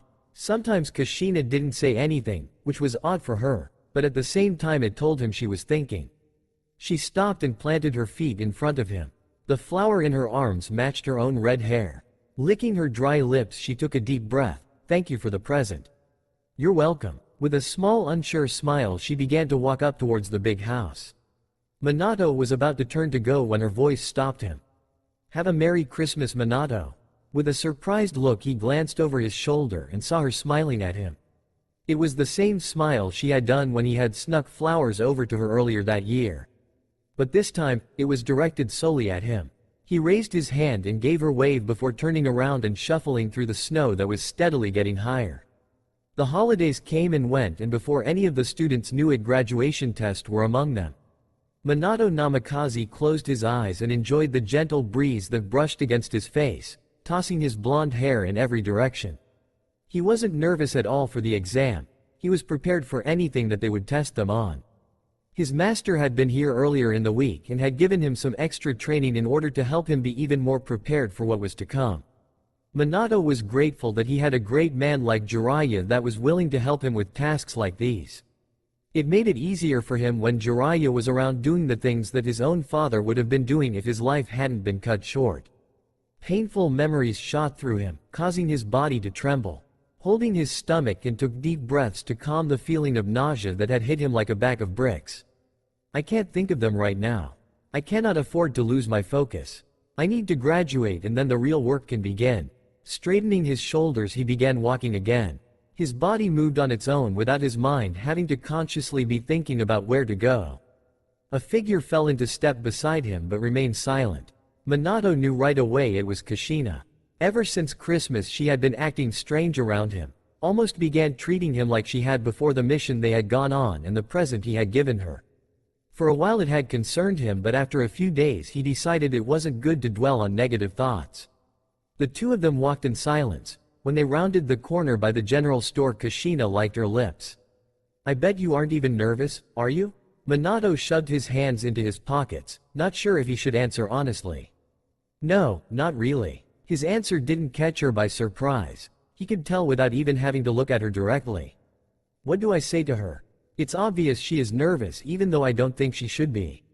From everything I've seen her do, she's more than ready for the test. She'll be one of the ones to graduate. What will I do? Huh? Her question caused his ears to perk up and he tilted his head to look at her. Her vibrant red hair fell in front of the sides of her face as she looked at the ground. It effectively made it so he couldn't see her face. If I don't graduate, what will I do? I came here to be a shinobi. If I am unable to become one, then what was the reason for coming to this village when I have a perfectly good one of my own? Truth was, even Minato didn't understand why Kushina had been brought to the village hidden in the leaves. He had his suspicions that Jiraiya knew, but he wouldn't tell no matter how many times Minato tried to trick it out of him. Minato spoke slowly, almost agonizingly slow, don't think you should worry about that. From everything I've seen in class, you have a really good chance. Kushina didn't seem to hear his words. She continued to mumble under her breath. He was only able to make sense of a few words which were stupid, you know, and even terrible. The young boy wanted so desperately to reach out and place his hand on her shoulder to lend her some of his strength, but he held himself back. The last time someone had touched this girl, they had been rushed to the hospital with a bloody nose. Arriving at the academy, he pushed the door open for her and entered after she did. The class was eerily silent as the both of them entered it. The feeling of fear filled the classroom, and Minato could have sworn he could see the physical evidence of that fear radiating off each person that was sitting rigid in their chairs. Kushina went to her own seat and Minato slowly walked to his. The teacher entered the room and began to explain what was going to happen during this year's graduation test. Minato half listened, his blue eyes on Kushina's frozen form. I know you can do it. Does everyone understand what they are to do? Minato's eyes flashed to the teacher. What was it they were going to be tested on? He had totally missed the teacher's words when he had begun to explain to the students what technique it was they would all be doing. When none of the students mumbled or replied, the teacher gripped his brown clipboard. Good, then all of you will wait here, and when the person beside you has returned to the classroom, that is your cue to enter the testing room. All the heads in the room nodded their understanding so they wouldn't have to open their mouths. Minato watched the teacher leave the room with Randy, one from the Nara clan, in tow. 10 minutes went by before Randy returned. He had the famous leaf headband on his forehead, displaying it with pride. He had done it, he was now a genin. Time seemed to tick slowly as one by one students left the classroom and returned. Soon it was Kushina Uzumaki's turn. When she stood up, Minato watched her shoulders square before she walked out of the classroom. Folding his hands together, he bowed his head. Please let her not lose her focus, which is the only thing that could hinder her now. She knows what is important, she only has to remember that. This time it seemed to take even longer for her to return. When she did return, she held the headband in her left hand. Minato was expecting to see her happy, but instead her face was pale. He got to his feet, about to go to her, but stopped when she flashed him a glare and then turned and left the classroom. Slowly he sat back down. What had happened to her during her test? She should have been so happy to pass, instead she looked scared. Minato's turn came and he entered the testing room. The teacher that had been teaching him sat at the desk, but what surprised him the most was Jiraiya was there also. He flashed him a big grin. Let's see what you have. If he had to admit to this old man that he didn't know what the test was on, Minato was sure he would have turned beet red. His teacher picked up his pencil and tapped it. There is a dummy in the corner. It is the enemy and your task is to capture it and restrain it effectively. And then from there you are going to go against me. Jiraiya cut in before the teacher could finish his sentence. Minato gazed at the old table they were sitting in. In all reality, this test was a waste of his time, but it was needed. Blowing into the palms of his hands, he went to work. It only took him a few seconds to have the dummy successfully suspending from the ceiling, bound tightly so there was no way it could escape. The teacher dropped his pencil and shot a glance at Jiraiya. I could barely see him. Jiraiya rose from his chair and walked around the desk. He barely had time to put his arms up in a defensive position before Minato was on him. His legs and arms moved fast in jabs and jibs. A smile formed on the older man's face as he fought back defensively. It was becoming more and more clear to him that this boy, Minato Namikaze, was destined to be the child that the elder Toad had told him about. The school instructor watched as the spar continued in front of him. This kid was on a totally different level than the other students. He picked up a headband and tossed it out into the middle of the room. It sailed through the air and the metal made a clinking sound as Jiraiya reached up and caught it. Minato was panting, sweat glistening on his forehead. You deserve this. The boy's eyes widened despite him trying to control his emotions. He took the headband from Jiraiya's hands. Thank you. He then quickly turned to the other man in the room and bowed deeply, and thank you for all your instruction. Without you I would have never learned all that I have. You deserve it. You will bring a big change to the battlefield. Minato gave a brief nod and then turned to Jiraiya. The old man wasn't looking at him, but he could see the look of approval from his profile. You may go. Minato bowed again and then left the room. He was happy that he had graduated, but his mind was mostly on Kushina and how pale her skin was. What happened to her? Will she be okay? The noise of the village filled his ears as he left the academy behind. He searched up and down the street but didn't see Kushina in sight or at the usual places she would eat at. I can only hope that she will be able to smile tomorrow. It was then that he decided he would do everything he could to find out what had happened during her test. Turning back around, he entered the academy to interrogate Jiraiya. Somersaulting into the air, Minato Namikaze dodged multiple attacks from his teammates and sensei. The young protege had been a genin now for almost a year, and in that year he had managed to grow well beyond anything a typical genin achieved. Jiraiya placed his hand thoughtfully on his chin as he pulled out of the fray to allow his other two students take a stab at Minato alone. If things kept progressing as quickly as they were, it wouldn't be long until Minato became a chunin and then from there a jonin. A cry wailed and his black eyes went to the boy that was clutching his knee, his pubescent face contorted in pain. Minato was instantly by his side, crystal blue eyes filled with concern. "Hiriko, are you okay? I'm sorry, I didn't mean to throw with that much force." Hiriko, a small boy with freckles and brown curly hair that hung into his eyes, gritted his teeth. "I'm okay. You really need to learn how to handle your own strength, Namikaze." Sheepishly, Minato rubbed the back of his neck, his eyelids hiding his blue eyes. "I really am sorry about this. Here, let me help you." From there, the exceptionally talented genin proceeded to place his hands on the injured knee, feeling for anything that could be broken. Jiraiya was going to step in to stop things, but he halted when he saw the concentration on Minato's face. Was it possible that he was interested in learning medical ninjutsu as well? Wouldn't that be something else? This kid. How am I ever going to keep him on his toes when he's constantly keeping me on mine? Hiriko grunted as Minato began to wrap a bandage around the hurt knee. "Ouch. That hurts, damn it. It has to be tight so that way nothing is jostled while we take you to the medical center. If I knew medical ninjutsu, I'd give you the simple healing now, but I don't." Hiriko grumbled something under his breath and Minato in reply gave him a reassuring smile, and got to his feet once the bandage was wound tightly. All business, the boy looked at Jiraiya. He's ready to be moved now. Nothing felt broken, but swelling was starting to form. He'll probably be out for a week. Jiraiya stepped forward and easily swept Hiriko up in his arms. "I agree with your diagnosis. So, while Hiriko is healing up, we'll take a break from training." Hiriko isn't the only one that is tired, Naruto is as well. Minato nodded as he put the supplies back in his pouch. "And you are tired as well, sensei. I think rest is the best thing we could do at this time. It'll help our teamwork in the long run if we are all well rested and take the time to rest when it is needed." "Yes, that much is true. I'll take Hiriko to the hospital. You and Naruto head home and rest. When we hear how long Hiriko's knee takes to heal, I'll send word to you about when we'll meet again for training. And if a mission comes along before then, well, we'll have to ask another team if we can borrow a member." Naruto's black eyes narrowed in disgust. "Do we really have to do the mission with another person? Couldn't we just refuse the mission until Hiriko is better?" Minato looked over at Jiraiya, never the one to input his words when it would be better for the oldest member of the team to take the lead. Jiraiya sighed. "Naruto, we've gone over this before. If we get a mission, we will take it. Don't bring this up again, do you understand? It is the way things are here in the village." Naruto folded his arms, his lips going into a tight line.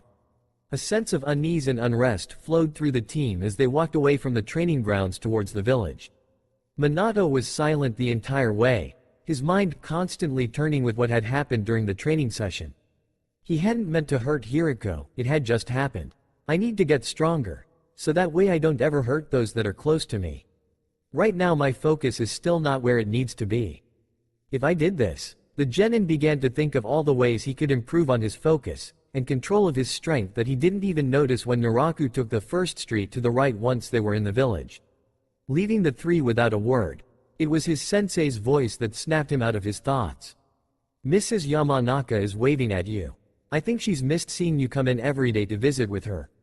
Minato's eyes went over his shoulder, since they had passed by the flower shop, and when he saw the blonde-haired lady standing at the entryway to her shop, he began to walk backwards. Raising his hand, he waved back at her. Normally someone would shout a greeting, but Minato had never been that way. He was mostly silent when it came to things like this, but he was slowly changing. And the reason he was changing was a certain red-haired girl. Hearing his sensei chuckling, he ducked his head and started walking straight. "I didn't see her. I noticed, you were off in your own world again. Want to talk about it?" Jiraiya asked, Hiriko unusually quiet in the man's strong arms. Minato licked his dry lips that were beginning to show signs of cracking. No, it isn't anything worth discussing. The older man grinned. How about Kushina? How is she doing? I don't know, been busy with missions and the same with her team. Plus, she doesn't really talk to me all that much anyway. Minato answered, not wanting to talk about the girl he couldn't stop thinking about. Jiraiya hummed his response to Minato's words. It was easy for him to see that the young boy harbored feelings for the girl. Feelings he probably didn't even understand at the young age he was. Perhaps it would be best to take Tsunade up on her offer to help bring the two kids together. It could be a good match. Sensei, is it okay if you take Hiriko the rest of the way to the hospital? I think I'd better head home. Sure, make sure to keep in contact, alright?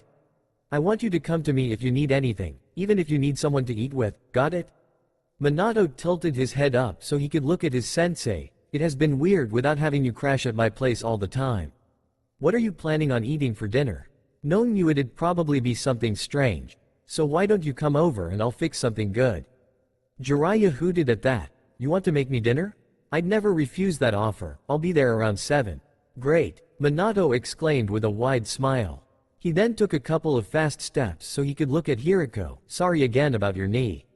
If you need anything, I won't need anything. Hiriko cut him off, his eyes downcast, but thanks for the offer. Make sure to really rest, Minato. You worked too hard. Giving a small wave in farewell, Minato stopped and watched as the two continued on in the direction to the hospital. Worked too hard? It was possible but not likely. All he wanted was to become strong and someone capable of defending those he cared about. With that goal, and the goal of becoming Hokage, Minato had never felt like he was overworking himself. He was just doing what needed to be done in order to achieve his dreams. A week had passed by with little to no surprises for the young genin. Hiriko had called him several times during the week to make sure he wasn't off training without the team. We need to work together, Minato. You can't keep going off on your own and doing things.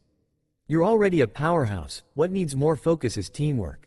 Of course Minato knew that was true, so he had kept to his promise and hadn't trained. So what he had been doing instead was spending time with Mrs. Yamanaka in her flower shop, and in the library, studying ninjutsu and taijutsu. At the moment he was in the flower shop, sitting on a bar stool behind the counter that Mrs. Yamanaka had retrieved from the back room for him to sit on. Currently he had a strand of blue ribbon in his hand. Apparently he had to twirl it into some kind of bow, and he was stumped on how to do so. A sing-song voice laughed melodically. Do you need me to show you again? Meekly the blonde-haired boy nodded. If you wouldn't mind. I thought I understood it, but when I went to do one on my own. He blew out a breath in mild contempt. I obviously couldn't. I can throw a kunai with no problem, but this. Minato held the blue ribbon up that hung limply from his hand, is nearly impossible. Mrs. Yamanaka took the ribbon from his hand and sat down beside him. Moving so he'd be able to see her hands clearly, she began to loop the ribbon slowly. You never give up on things, so I know this won't be any different. See? That's all there is to it. She held the finished bow out to him and Minato took it. Furrowing his eyebrows, he pressed his lips together. I can see you doing it, but when I try to do it, I can never get it to work the same way. The middle-aged woman patted his shoulder and grabbed another ribbon, this one green. It takes practice, Minato, just like anything else you learn. Handing him a pink ribbon, she began to show him the steps, having him do them alongside her. The two fell into a comfortable silence as they began to make several bows. When the 10-year-old boy was on his third bow, he broke the silence. Are you worried about the war? It took Mrs. Yamanaka a moment to form the words to answer him. The boy studied her from the corner of his eyes, instantly regretting the question. She gave him a warm smile. Yes, I am. My husband is a ninja like you and he's gone a lot these days. I miss him tremendously and wish he didn't have to be gone so much. But I know he's needed to protect the village. I don't know why the Cloud Nation can't get along with us. Minato stated softly. Why do they constantly want to attack us? Because we are strong, and when one is strong, they are envied, and feared. Mrs. Yamanaka answered gently, her eyes softening. So, when one is afraid, that is when people do horrible things. Minato stated, not at all questioning his reasoning. It made sense. When he was afraid, he was going to do everything he could to protect himself. And if he was afraid of what could happen to those he cared about, It made him all the more determined to protect them. But if there was a way to keep his loved ones from being harmed, and stop himself from fearing for them, he'd take it. Yes, it is human nature to want to protect the ones we care about, even if it means hurting others to do so. The flower shop owner said sadly. As long as there is love in the world, there will be hate. It's like the yin and yang symbol, we need both to survive. Both of them, Minato mumbled, his hands making another bow without his mind focusing on the task. He was so lost in thought that he didn't notice the red-haired girl that walked past the shop in trance, her eyes trained on the ground, her training clothes stained and dirty. Minato's eyes snapped open, his heart suddenly lurching in his chest. Bolting upright in bed, he looked out the window that was beside the bed.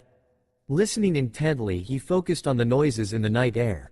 Mostly all he could hear was the hammering in his own chest. Then the noise of the alarm filled his ears like drums being beaten in the silence. Dread seeped into him as he quickly scrambled out of bed. It was the signal that all able shinobi report to the Hokage's residence. Something had happened. Something bad. He could feel it as he strapped his sandals on and tied his headband in place. Flashing out of the apartment, he hurried to the Hokage's residence. There were several other shinobi there when Minato arrived, one of them being Mrs. Yamanaka's husband. The blonde-haired man with his hair in a ponytail acknowledged Minato with a nod. Minato in return did the same, and went to stand closer to the front so he could hear the third Hokage clearly.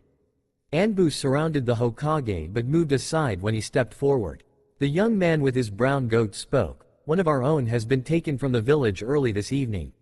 We were not made aware of it until one of my Anbu went on patrol and noticed the disturbance at the Uzumaki residence.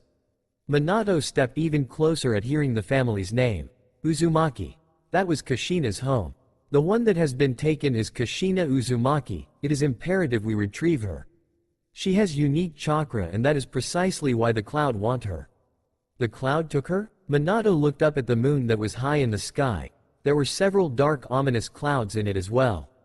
Not good. If they didn't hurry and find her soon, she'd be lost forever. One of the shinobi raised a hand. The man seemed to be around Jiraiya's age. Why are we going out of our way for her? It's possible that they have already crossed the border. It may be futile to act now. It will be. Minato hadn't realized he had spoken until every head turned in his direction. If we continue to stand here arguing about what to do. Adults tend to think too much about these things. I for one will go after her. I will find them before they reach the border. The group around him laughed loudly. You are only a genin, there is no way you'll find her if we cannot. The third Hokage smiled. Minato Namikaze is correct. As adults we do think too much about the situation placed before us. For this instance we will take his advice and we will strike back before we lose our comrade. All of you are charged with searching for Kushina Uzumaki. Do not let them cross the border. Everyone chanted their compliance, and when the Hokage raised his hand they all leapt away, Minato faster than the majority of them. Minato had followed with some of the older shinobi, but when it became clear they were having no luck he turned his head in another direction. It would be a long shot since it was not in the direct direction the cloud would take since it'd add several more hours, but it was worth the look. He turned to tell the others but saw that they were gone. Grunting in annoyance he jumped into the trees and headed in the direction. I have to find her, I can't let her fight this on her own. It isn't like the other struggles she's had until now. This one I can step in on, because this time they have messed with the village. They have messed with me. Grabbing a branch of a higher tree he flipped up and landed on another branch further up. His blue eyes were cold as he scanned the area. Kushina is strong, but this fight isn't one she can win alone. There was a few broken twigs on the branches of the trees in front of him. Good, it was a sign he was going in the right direction.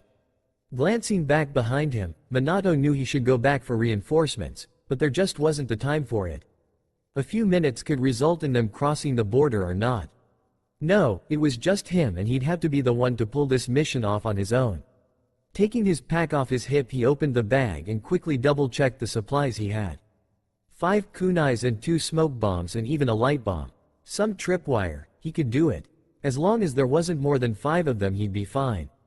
The likelihood of there being more than that was slim since teams were usually of 4-man cells to make them more efficient, and this was a stealth mission to the T, so they weren't likely to stray from the normal setup. Minato put his pack back in place and made sure his headband was tight. His blonde bangs mostly covered the leaf symbol, but the edges of it could be seen. He had nothing to hide. One day he would be the most known ninja, starting with this night. Eyes set in determination, the leaf genin swung to the next tree, and from there followed the tiny traces that the cloud ninjas left behind. Must be Chunins. I can't imagine Jonins leaving trails like this. He stopped, suddenly seeing that no more clues were left behind. Looks like they are smarter than I thought. They purposely led me here. Which means... He spun to the right and backtracked for a while in search for something else that could lead him onto the direction they had taken. That was when the red strand stuck out in the grass and dirt. If one hadn't been looking, they would have completely overlooked it.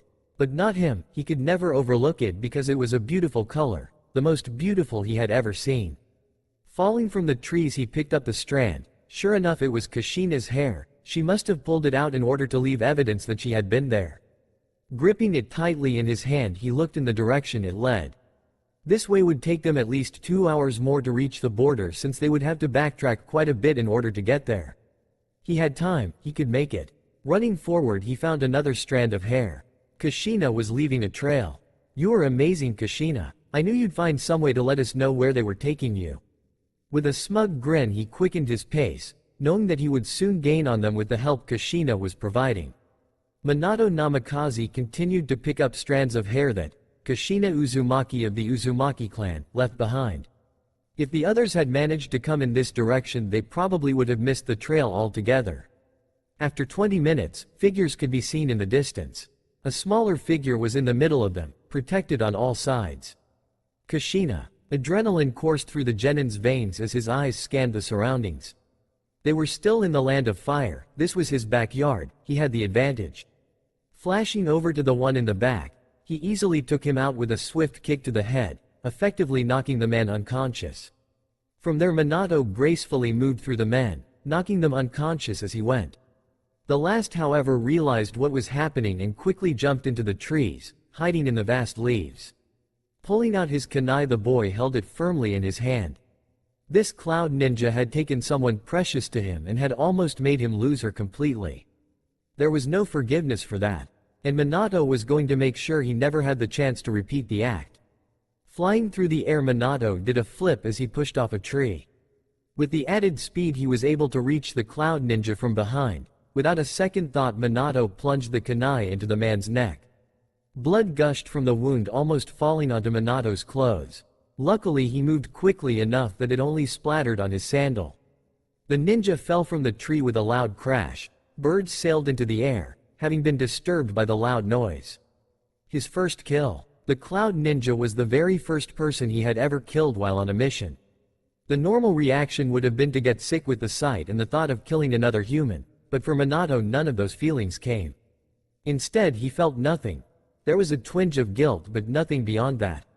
This was the way his life was going to be. Being a ninja meant sacrifices had to be made, and choices. There were going to be times when one had no choice but to take another's life. That's what it meant to be in war. Minato didn't notice anything else around him as he jumped in front of Kushina, who had a vacant look in her eye as she kept trudging along, moving one foot in front of the other. Wetting his lips, he spoke gently, "You're safe now." His words slowly seeped into the girl's brain and she looked up at him. Minato smiled encouragingly at her as he saw the life slowly come back into her face. However, when her eyes rolled to the back of her head, the boy nearly panicked. Running over to her, Minato caught her in his arms. "Easy now. I got you." Unwinding the rope that had been around her wrists, he jumped into the air, the rope falling carelessly to the ground below them. Kushina was wide awake now and she was blubbering about being heavy or something to that effect. Minato chose to ignore her until he landed on the top of a tall tree. "Why you? But why?" The red-haired girl fumbled with her words, her voice cracking from lack of water. "I couldn't let them take you." Minato answered simply as if it was the most logical thing in the world. The girl furrowed her eyes, "But you never helped me before." The leaf genin almost laughed out loud but held it back. "That's because all the fights you had until now I knew you could win by yourself. But this dispute is between villages, therefore you don't need to do this alone. That's why I came." Kushina's eyes fell to his left palm where the strands of her red hair blew in the gentle wind. Minato followed her gaze and explained, "Your hair is beautiful, so I noticed it right away." He smiled down at her, "I'm glad I was able to find you. Without your smart thinking I'm not sure I would have made it in time." Pushing her hair behind her ear that had moved with the breeze, Kushina muttered, "You're the only one that came?" Smile fading, he nodded, "Yeah, the others looked for a while but they all searched the normal routes. I wasn't convinced they went that way, so I came looking in this direction." Kushina said something else under her breath, but he wasn't able to catch it because another gust of wind hit them. Tightening his hold, he looked in the direction of the village. "What do you say about heading back home? I'm an outsider." "No, you aren't," he argued. "Doesn't matter if you came from another village, now you live in the Leaf Village. You are a part of us." His words seemed to stir something in her because her cheeks flushed. "You really think so?" "I know so." Determination glinted in her eyes and she looked up at him. "Then let's return home. I'm sure people are worried about you, you know?" Minato chuckled at the phrase he had come to know was one of her trademarks, "Everyone will be happy to see you." Kushina poked his shoulder impatiently. "Then what are you waiting for? Let's get going." "Yes, Minato said as he stepped off the branch, lunging them both into the darkness of the trees once more. The line for the dumpling shop extended all the way to the end of the street. That was to be expected since it was the grand opening of the sweet shop, and naturally all the children in the village stood outside anxiously yearning to taste some of the dewy goodness that came from dumplings. Among those students was Minato Namikaze, who had just passed the Chunin exams at his sensei's insistence and now held the next rank of ninja, putting him a step closer to his goal. Hiriko bumped Minato with his shoulder. "Hey, look." Obediently Minato turned his head in the direction his teammate had instructed with a bob of his head. Coming up the street in ninja gear, even though they all were on leave, was Kushina Uzumaki. Her vibrant red hair was held back in a high ponytail, but two long strands were left out to accent her face. Lately it seemed she had been trying to fix herself up more. Primping was the word Jiraiya had used. "I don't know why she thinks she has to do that," Minato thought as he stuffed his hands in the pockets of his jeans. "She's always been beautiful the way she is." Blue eyes met gray and Minato raised his hand in acknowledgement. A wide grin spread over Kushina's face and she picked up her pace.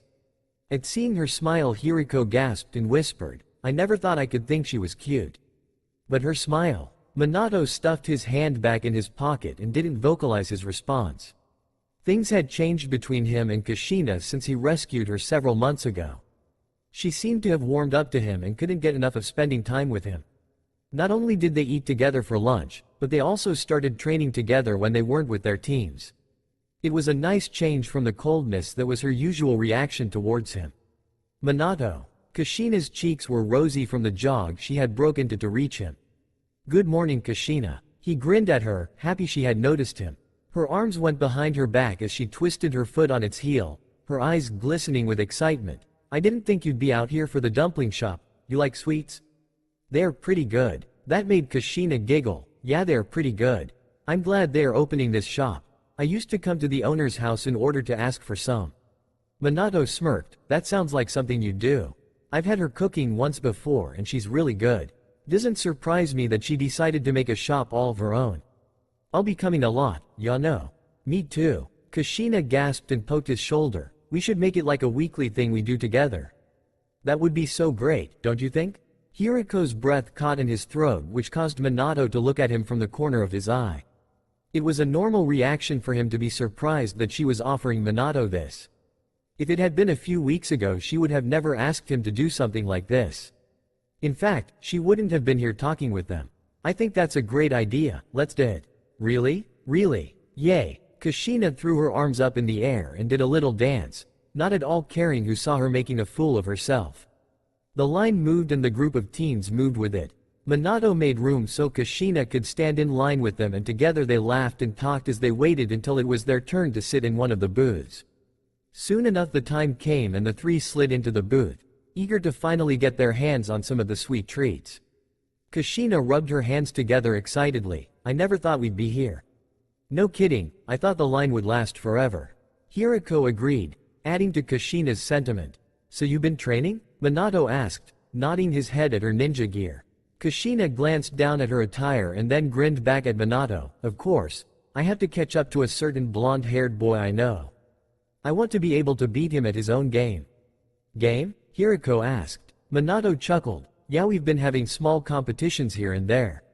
Last time it was kunai throwing and she didn't exactly hit all the targets I set up.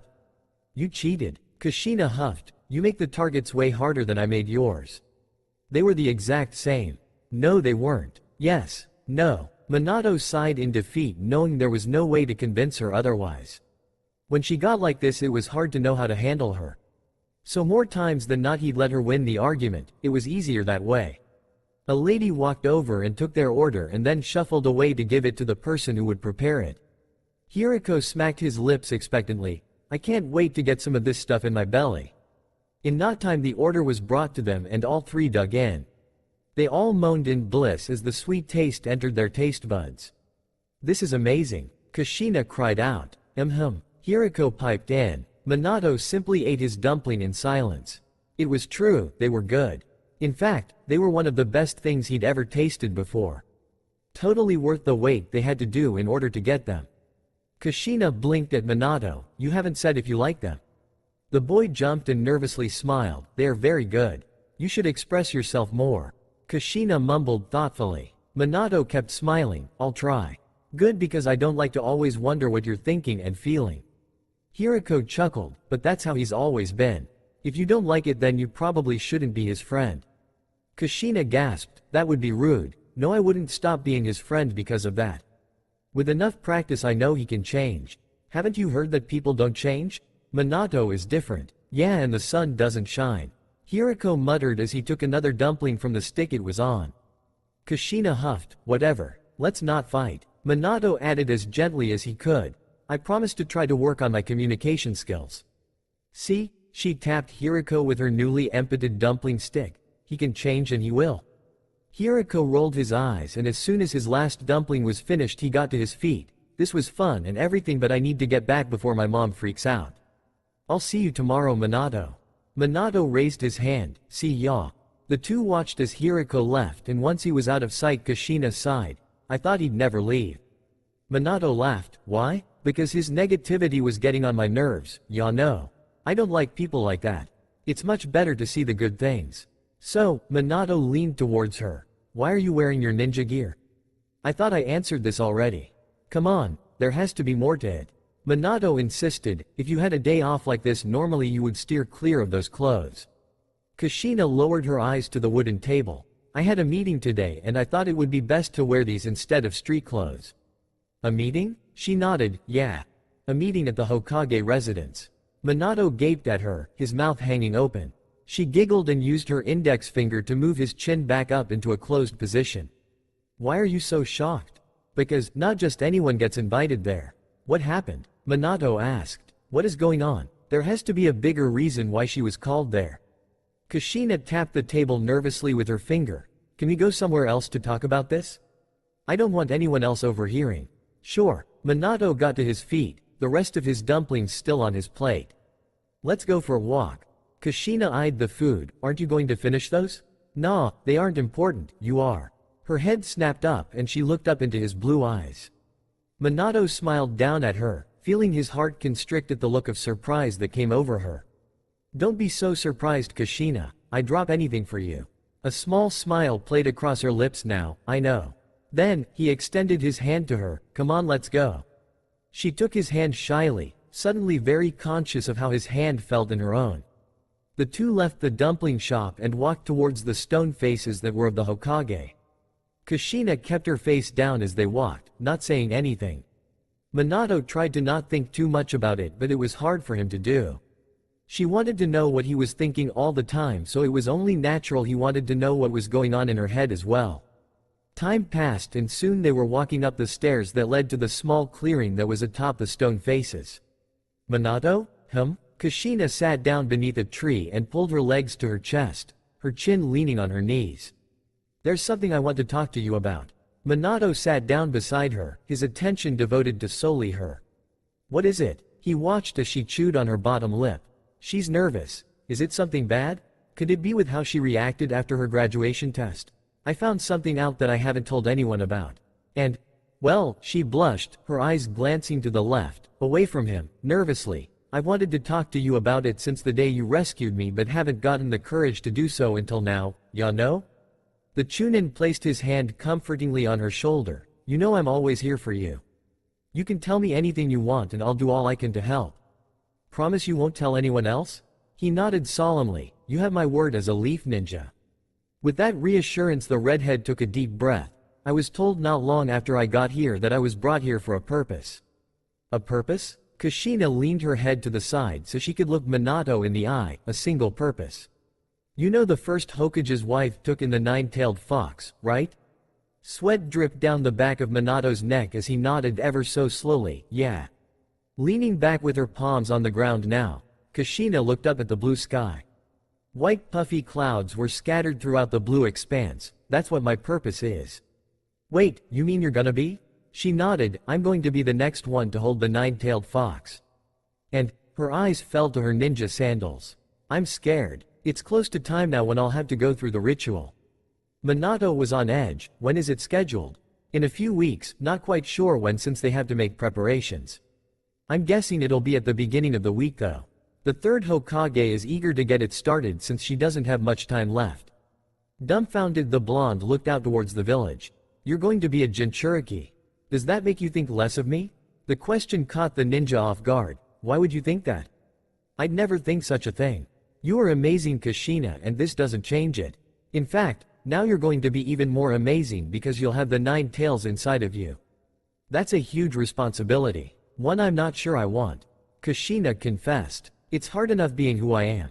To add that, I'm not sure I'm strong enough to handle it. You are. Your sealing jutsu is amazing and I'd be honored to learn it. The Uzumaki clan is so powerful and you guys have amazing stamina, practically you're invincible. The girl began laughing, which made Minato relax. If he had been able to make her laugh, then he had succeeded. As long as she could laugh, she'd be okay. I wish that were the case, ya know. That'd be awesome. Laughing continued but stopped when a hand went to her cheek. Her eyes widened and she looked into Minato's blue eyes. I'll be here for you every step of the way. If they'll let me, I'll be a part of the sealing process. You aren't going to be alone in this. Gray eyes brimmed with tears and one by one they began to fall. Minato scooted closer to her and wrapped his left arm around her shoulders, bringing her into his side. I mean it. More tears fell and the girl sobbed and turned so she could wrap her arms around his neck, burying her face in the crook of it.